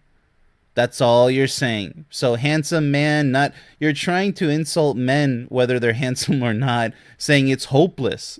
You know, all men are useless. I'm just going to get a vibrator. Well, enjoy those vibrators, because that just highlights, bolds out how much of a loser you truly are. It really solidifies it. So have fun celebrating your birthdays alone with your vibrator, the holidays alone with your vibrator. I hope you have interesting, fulfilling conversations with your vibrator. Watch TV, Netflix, and chill with your vibrator. You get the point? All she's saying is that she's completely alone. Even if she has a pet cat, are you going to have interesting conversations with your cat? Does your cat really care about you, or does it care that its bowl gets filled every morning and day multiple times? You see what I'm getting at here? You cannot ever replace a loving man who will devote his heart and soul to you for your entire life, to be by your side. So it's a shame that toxic women like this, they have severe attitude problems, and they'll never ever know what it'll truly feel like to be loved and adored with someone who really loves them. It's really sad. And even as the saying goes, it's better to have loved and lost than never to have loved at all. Yeah, but this is worse than that. Because she's saying, I don't care about loving and losing and than to never have loved at all. She doesn't even know what love feels like. Imagine that. Just let that sink in. It's really sad, isn't it? Let's go ahead and move on. So, like I said before, when people say these ridiculous things, they think that they're so cool, that they're that they're going to get support. And sadly, a lot of them do. They get thousands of thumbs up, replies exclaiming the same. And they're just saying how much of a loser they really are. And it's actually the exact opposite. You know, somebody needs to give them the clue. All right, next quote. Or comment here. Men are rarely held accountable for manipulating women into relationships by faking their personalities. Okay. Sorry to tell you, sweetheart, but it works both ways. There's lots of women manipulating men into relationships where you're playing a fake persona. and rarely held accountable. Men are always held accountable, just like women are, for faking their personalities, because the personality is the heart of the relationship. How you choose to think, what you choose to say to each other, how you guys feel and think about each other. I mean, it's you can't, like the previous comment with handsome men, that's only skin deep. The personality is where the real soul is, that really shines. That's the real value of a person, is their personality. What are they capable of doing with you and to you? That's nothing but love and positive, and shows strength and devotion, strong desires, everything. So once again, the woman who said this is only pointing out the fact that she's a loser, and she doesn't deserve at this moment, unless she does a drastic 180, a complete turnaround, a U-turn with this negative attitude. She's just proving that, hey guys, I'm a loser who thinks that, men are not being held accountable, for manipulating women into relationships with, by faking their it doesn't even make logical sense here. Whining and complaining about men not being held accountable. I mean, do you want to be a dictator in charge of that? You see how much of a low life we're dealing with here? All right, not worth any more time with that one. Let's go ahead and look at the last comment of the show, shall we? My goodness. But you see how losers, they formulate these completely just useless comments and quotes. Why is it that people who value relationships too much do not find people who value them as much? Okay, fair enough. It is not a tragic reality. It's something that's to be expected. This is gonna happen. I mean, the whole world is nothing but a huge bowl of soup. It's all interconnected. You're gonna find a little bit of everything, or a few things that are very common. Yes, absolutely. If you value relationships, you should obviously, logically, I mean, it's elementary we're talking about here, maybe preschool, naturally find somebody else who also values relationships. But to sit there and complain about it, or to be stuck in melancholy, to be depressed about the fact that, lesser and lesser people value relationships. Why? Because nowadays people don't, they don't have the same wisdom as our ancestors did. They didn't value love as much as they do, today. Like, our ancestors valued love tremendously compared to today. Nowadays, they just don't care. Many of them, an alarming number of people, men and women, they just don't care to talk about how to make a real relationship work. They treat relationships like a Rubik's Cube, and they try to, do mental gymnastics. What do I say? How do I behave? Where do I go? How do I, yes, these are logical questions, but you should be able to answer them on your own. Yeah, you can ask somebody like me with free relationship coaching, which I provide on my website. Absolutely. Send me messages asking me anything you want about relationships and what you should do, what you should say, all different types of scenarios. But if you truly value relationships and you want one of your own, either you're involved in a current relationship or you're single and you're having difficulty finding somebody to possibly spend the rest of your life with, because I'll tell you what, that's the greatest gift in this world, in this life, is to have somebody that you can say 100% with absolute certainty and trust that this person loves me with all their heart and soul, and I do the same for them. It's all reciprocated. That's the greatest gift that one could possibly want. It it reminds me of Mariah Carey saying, "All I want for Christmas is you." That should be year round, not just for Christmas. All I want in my life is you. When somebody can tell you that, it's the greatest gift.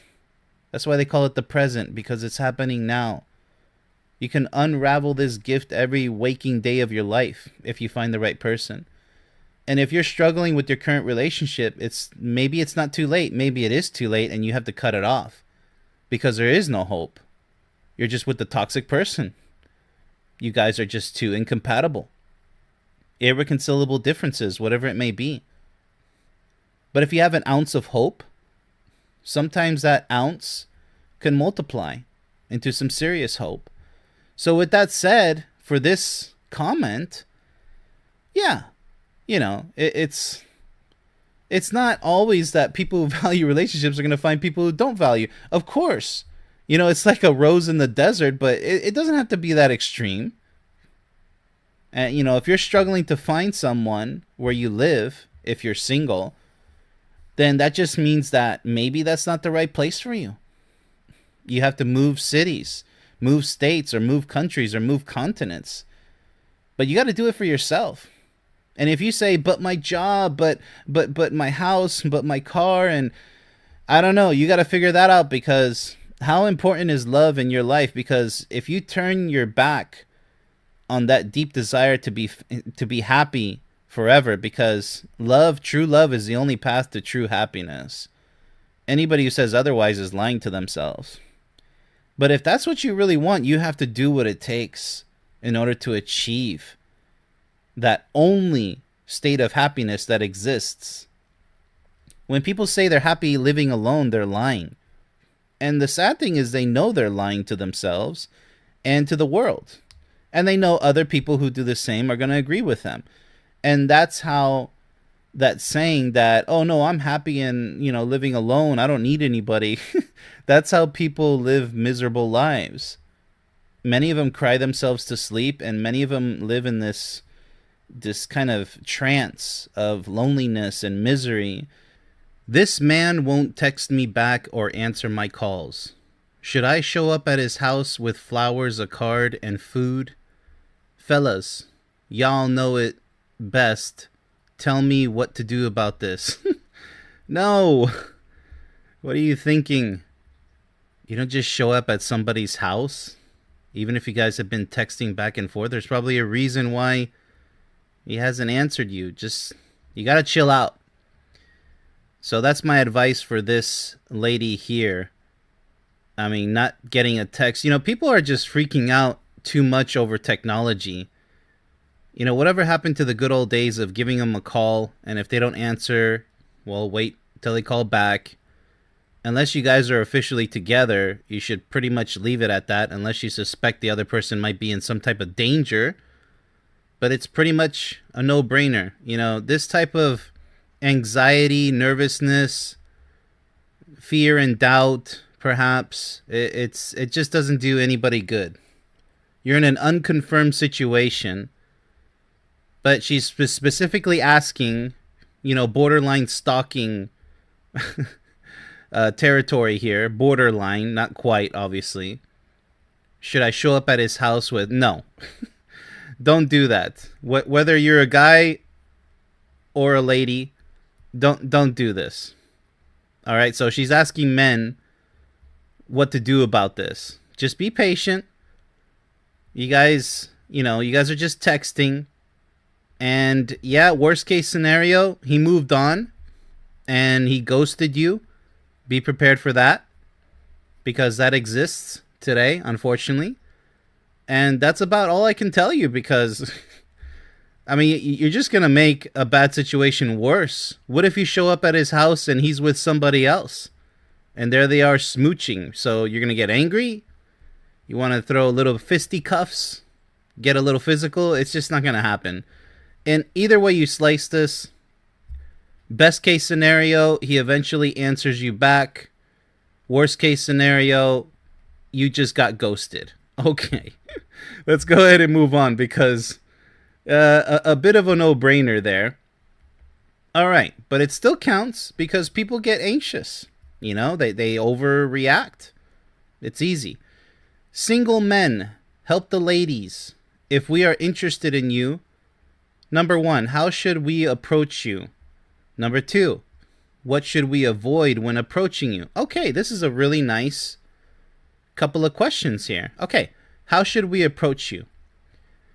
Well, like a normal person.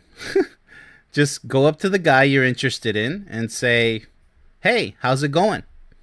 My name is so and so." He's gonna know, exactly what you're up to, right? Because nobody just comes up to you and starts talking. So that's where you just have to let nature take its course. Get to know each other. People overthink this. They're paralyzed in fear because, oh, what if he rejects me? What if she rejects me? You got to get over that. That's your greatest enemy, is yourself. If you have no confidence, how do you think the rest of the potential relationship is going to go? You guys aren't even in a relationship and you're already paralyzed with fear. I was so scared. I didn't even go up to. You got to stop it. You got a lot of growing up to do. Seriously.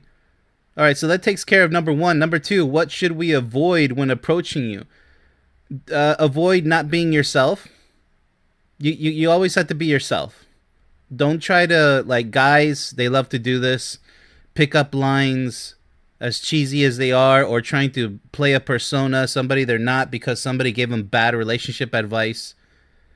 When you pretend in the beginning, you're going to be pretending for the rest of your life, believe it or not, even if you get married. Don't go down that slippery slope. It's a very rough fall to the bottom. You don't want to play games from the very beginning. So the same applies to women. So don't approach him with a bad attitude, a nervous, fearful. Guys, they want a strong, confident woman, just like women want a strong, confident man. It really is that straightforward. It should work both ways the same way. My name is, how's it going? You guys should know. I mean, I hate to make it so damn simple, but it really is, guys and gals. The more complicated you make it, the more awkward things are going to be, and the more likeliness that things are not going to gravitate towards the way you would like them to. What else could I tell you? So don't be a pretender, because nobody wants a fake pretender. Or even if you're trying to be cute, just stop it. Nobody wants games. You guys got a lot of talking to do, so why begin with a stage acting scenario? It's not worth it, okay? Okay. Fellas, what's one non-physical trait you look for in a woman? Personality. I know people are going to cringe when they hear that, but think about it. What's the one trait that should never change and should always be truthful and honest, right? Your personality. That potential partner wants to know, they need to know, are you ever going to change on them? Like I said before, don't play a persona. Don't be an actor from the very beginning, because you'll always be an actor trying to be somebody you're not. You have to grow with your partner, but that comes later on. When you're looking for the main characteristic, if I had to do it all over again, which is the same way that I did it in the first place, I do it the same way all over again. What is her personality like? That's where the real magic is. Sure, she has to be attractive. That's a no-brainer. Physical attraction. It is a must. And anybody saying otherwise is lying to themselves. Horribly, by the way. You do have to have a certain level of physical attraction. But the personality is key. For now and forever. It's, you can't go around looking for, okay, she's hot. Okay, is she hot inside too? And I'm not talking physically, I'm talking emotionally. And how hot is her mind? The way she thinks, the beautiful words that she says or doesn't say. Guys want romance just as much as women want romance. It's just that guys are a lot more, sexual. But women should be sexual too. And a woman who doesn't want anything to do with sexuality is a poor candidate and is only going to spell bad news for you in the future. Talk about a cold bedroom. You don't want that. Guys, you don't want that. So women, if the guy isn't, you should celebrate when a guy is being flirtatious in a sexual way, as long as he's not acting like a total goofball and being disrespectful. So yeah, that's the number one non-physical trait that anybody should look for in a woman and a guy. A real man. Real men and real women have strong personalities that are positive. They're adorable. They're addicting. You're just always interested in what they have to say, how they think, how they feel, how you guys are vibing together, etc., etc. All right, next comment. Re-downloaded a dating app last night, only to remember why I deleted them and stayed away from men for a whole year. That's your problem. Sounds like a personal problem to me. Why on earth are they so incapable of just having a normal conversation without making making it sexual? Immediate ick. Wow, talk about immaturity here. Wow. Immediate ick? Is that how a grown adult woman should speak? Like, are we still in elementary school? Ew, the cooties. That's just immaturity right there. That says it all. That the last two words of this comment says it all about this person. Who cares about whatever she says in the beginning? None of it matters. You're dealing with an immature grown woman here. Immediate ick. And smack her face, right? That's what she's putting, the emoji. Smacking my head, right? Yeah, this is as cheesy and ridiculous as it gets. And unfortunately, a lot of this immaturity is out there. Number one, you're using a dating app. Big mistake. And you deleted it once. But since you failed to find any potential candidates not using the app, now you're back at it again, and you're reminded why you deleted it in the first place. So that's your Groundhog Day of misery that you created for yourself. That's what you've essentially accomplished, which is nothing. You're running around in circles. This comment says everything about you. This comment right here says everything about you on how much of a failure you truly are, because you're trying to put the blame on men. No, you're just bad at trying to find the right men. Or actually, I'm sorry, the right man, the right potential man candidate for you, right? Why on earth are they so incapable of just having a... Plenty of men are capable of having a normal conversation. What are you talking about? It sounds like you're going to be the one... No. It sounds completely like you're the one who can't have a normal conversation, because what other things are an immediate ick to you? For those who don't know, ick means ew, gross, disgusting. Making it sexual. What do you expect men to talk about? You know, if the topic of sex, why are you scared of talking about sexual topics and men behaving in a sexual way? Like I said with the previous comment, as long as it's not offensive and highly immature, then yeah, sexual conversations and sexual behavior should be absolutely welcome. Newsflash. What do you think you're going to be doing in the relationship? Dare I say a marriage? You think the bedroom's going to be a cold bedroom and the guy's going to be happy? How are you happy with that? So an immediate ick on my side would be your bad attitude. It sounds like you're like a sexophobic, right? Making everything sexual is what you're claiming that all guys... No. There's a lot of guys who love having interesting, fascinating conversations with grown, mature women. Something that you are not, clearly. Okay, let's go ahead and move on. That's a real ick. Dealing with immature females who don't deserve to be called real women. Grown and intelligent and wise women who talk like that. I mean, what did she do? Drop out of elementary? All right. So last comment of the show. Let's go ahead and take a look at what we have here. Can someone tell me why there are men 45 plus on dating apps still figuring it out? Never married, no kids, still not sure what they want. I know millennials have been through a lot of economic crisis, but damn, at what point do you say, I think it might be time for me to figure some stuff out? All right, can you be more specific? Some stuff out. So you're disappointed with 45 plus year olds using a dating app. Well, number one, that's your fault for using a dating app and expecting anything positive to come out of using a dating app. How low does your life have to be to utilize a dating app?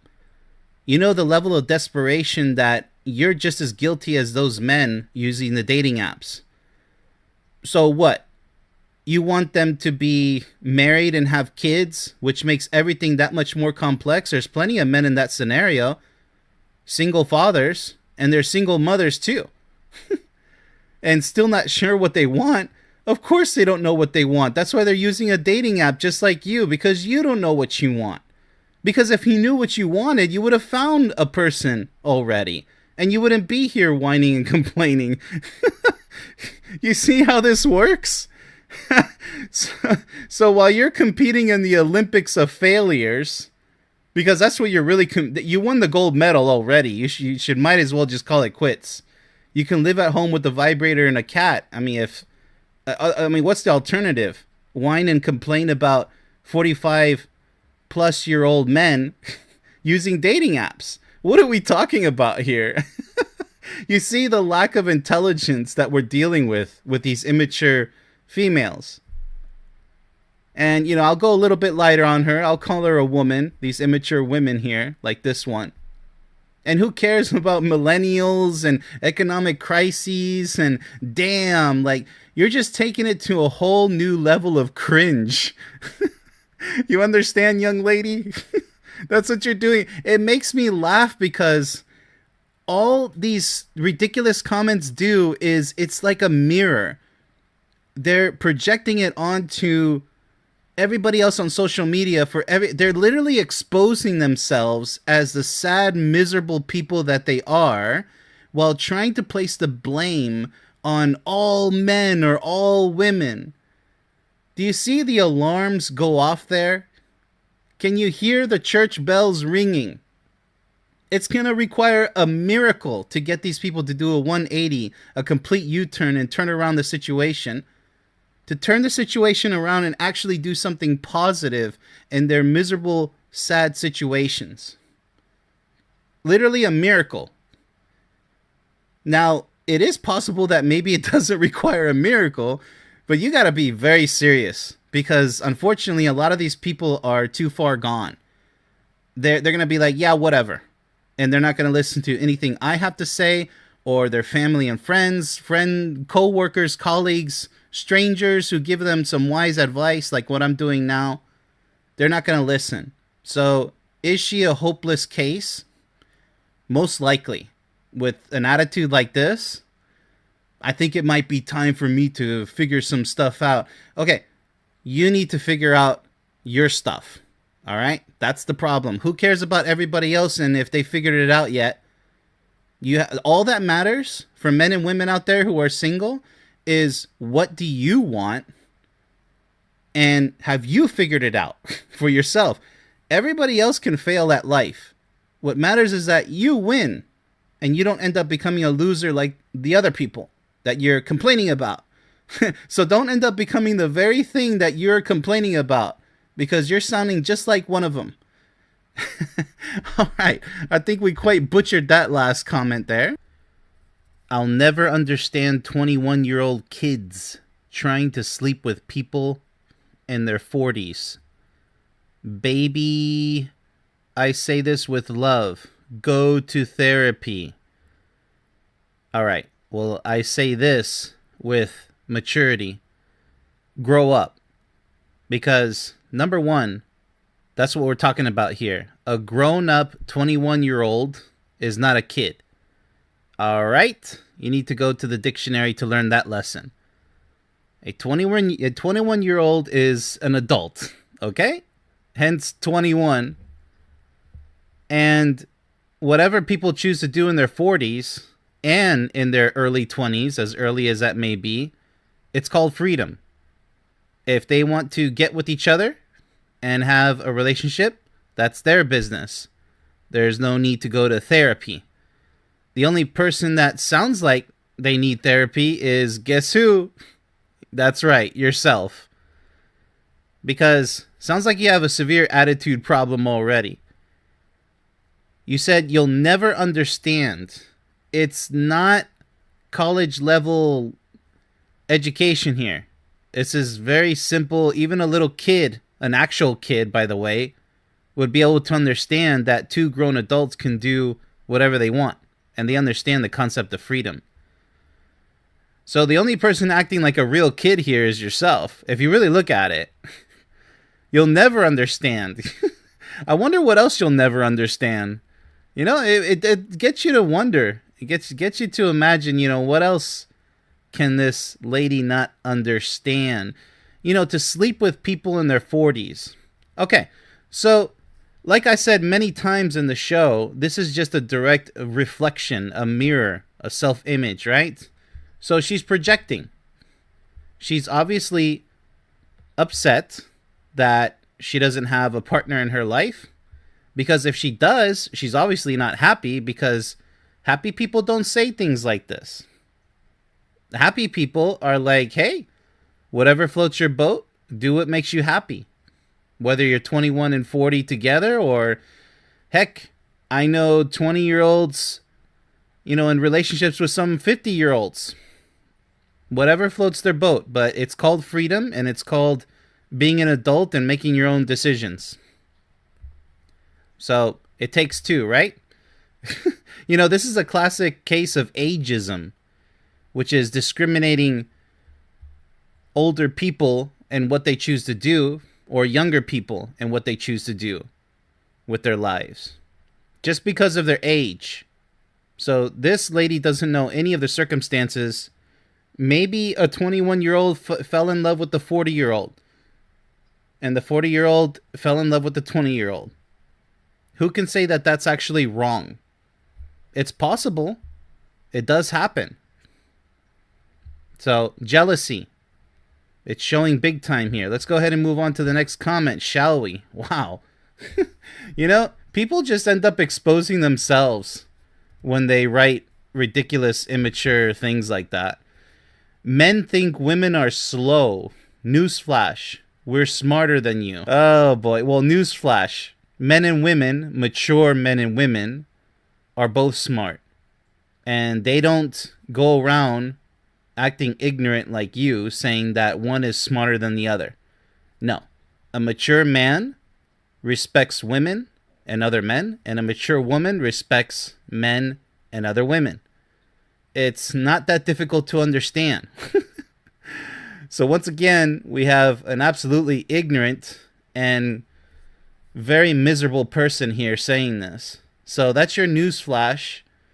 You don't sound too smart. You know? I mean, she's a woman who is obviously in a lot of pain, mental and emotional anguish, and she's trying to shout out into the void of social media, saying that, you know, men are the slow ones. You're saying the same thing. Let's look at what's actually happening here, how ridiculous this is. So, she's claiming that men, and by the way, that means all men. There's no exceptions, because her brain can't handle that possibility that there's actually good men in this world who don't call women slow.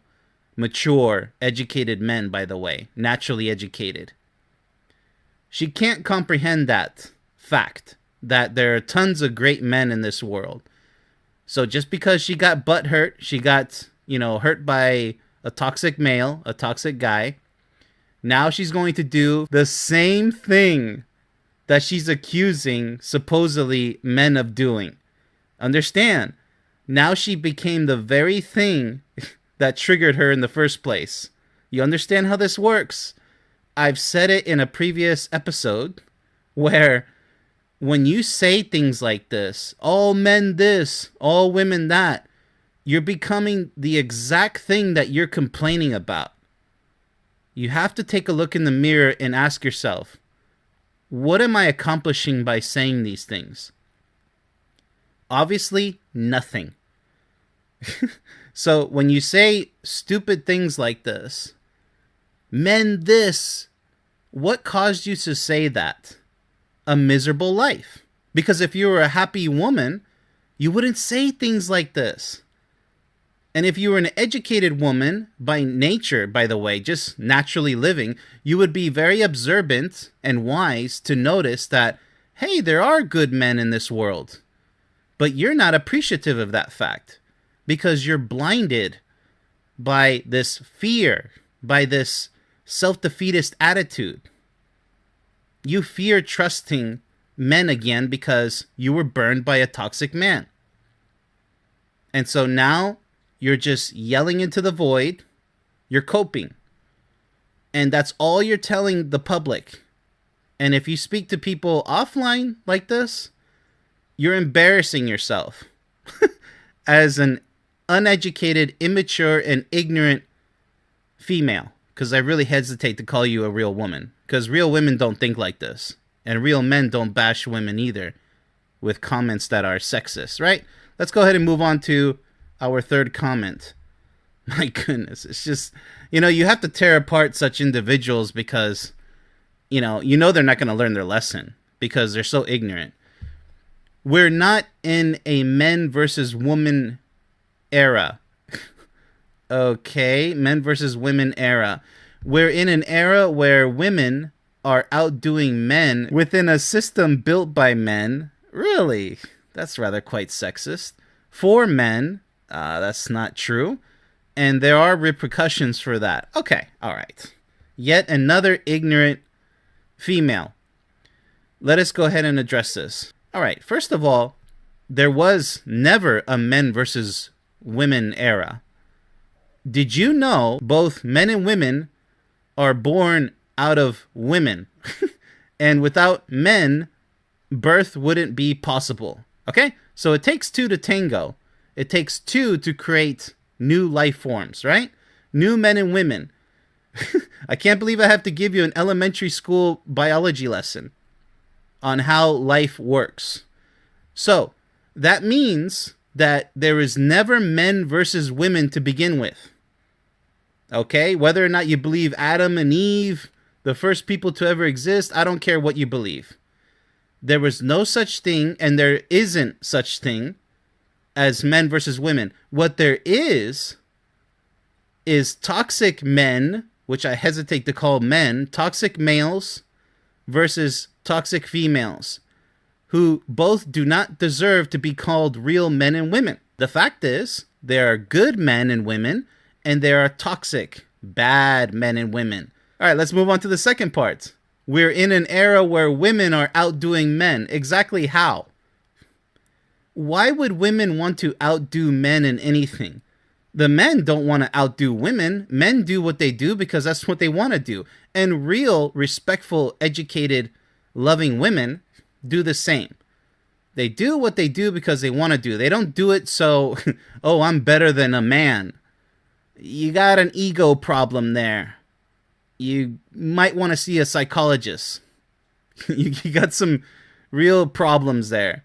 And guess what? No man's going to want to be by your side with that type of toxic attitude. Just like a toxic male who says, wow, this is a man's world. Even the song says that it would be nothing without a woman. Says this is a man's world, but it'd be nothing without a woman, right? Even the singer knows this fact. But he's still wrong. It's not a man's world at all. Men need females in their life. It's self-explanatory. And then the system. What system are you talking about? The economic system? That's just a monetary system that both men and women participate in. All right, so let's take a war scenario. The men are at war in the beginning during the world wars, and the women were back home making ammunition or making the uniforms that the soldiers wear. So without those women, there would be no uniforms and the ammunition. So now you have to bring back a lot of men in order to fulfill those roles. It doesn't matter what you do as a man or a woman. We're both equally important. And you'd be surprised because I strongly suspect that this person's going to claim to be a feminist. No, you're a sexist. There's a strong difference, a big thick red line. All right, permanent marker difference between a sexist who is ignorant and uneducated and not worth anybody's time, like this person, and a real feminist who stands up for women's rights, which they've had for quite some time now. A long time. Okay?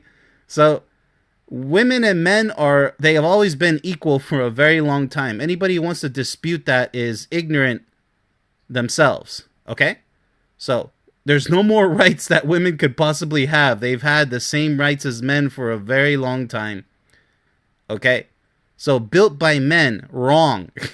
Because without women, men wouldn't even be born, and men wouldn't be educated by their mothers, their loving mothers, if they were fortunate to have them around.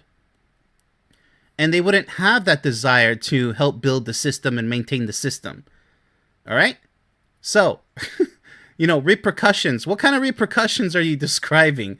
Oh, well, now the toxic women are going to be upset because they think it's a man's world, who built the system for other men. I mean, how ridiculous is that? What kind of repercussions are we talking about? You crying about things that are not true? They say things that are completely untrue, and they're bitter about it.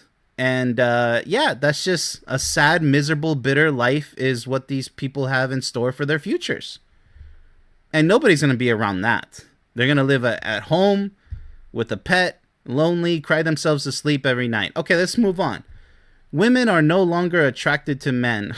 And it's not even about looks. The lack of leadership, emotional immaturity, poor communication, inconsistent efforts, and inability to connect on a deeper level. It's a complete turnoff. Women are tired of dating. Okay, so behold, everybody, ladies and gentlemen, we have the spokeswoman for all women. The spokeswoman for all women out there, of the whole world, by the way. Okay? So she's not saying some women or a lot of women are tired of dating. No. She's saying all women. All right. I don't know who made her the spokeswoman for all women. I don't know when that vote took place. Now, this is interesting because last time I checked, there are plenty of women out there strongly attracted to men. All right. There's a little bit of everything, but let me just state a clear fact here. All right. It's natural by nature for men to be attracted to women and vice versa. So what you're stating here, women are no longer attracted to men, is absolutely beyond ridiculous. And it's not even about looks. I would hope it's not about looks only, because you should care about the guy's personality, how he thinks, what he feels. Because if you're just looking at looks, you're just exposing yourself as shallow and very disrespectful to the opposite gender. The lack of leadership, the lack of education on your part. Talk about poor communication. So you have a strong inability to even write something productive, and you're complaining about nothing. You're just exposing how bitter and miserable you truly are. Let's go ahead and move on. You're not a feminist if you think women are better than men. But people aren't ready for that discussion yet. Yeah, so like I said before, that's kind of interesting. This one does go hand in hand. Yeah, feminism is all about maintaining women's rights equal to men's rights. That's it. And then, yes, we do have men's rights activists as well. And yeah, sure, we can use on both sides, yeah. But, overall, it should be human rights and equality for all. We shouldn't have men's rights and women's rights, form of feminism or activists. We shouldn't need that. Everybody should be mature adults here and simply treat each other as equals. But, if you participate in the gender war and this sexism, you're part of the problem. And, to go ahead and lie and say feminism is about hating men and, complaining all the time that this is a man's world, that's garbage. That's not what I believe. If we have to have feminism, I don't think that's what it should be. I think it should be making sure that women are treated equally in the workplace, at home, domestically, whatever you can. Be an activist. But that's about it. Equal rights, equal treatment. And the men should do the same, because there's lots of men who are also disrespected in the workplace and domestically. They're not taken seriously. They're belittled. They're abused, through verbal and physical abuse. What about men's rights? So once again, human rights. That's what should really be emphasized. So all right, we already dealt with that. Let's go ahead and conclude here. What a wild show. If you have a comment that you would like for me to go over on this show, put it down in the comment section down below. This has been Coach Ben's Stop Dating Losers. Much love, everybody.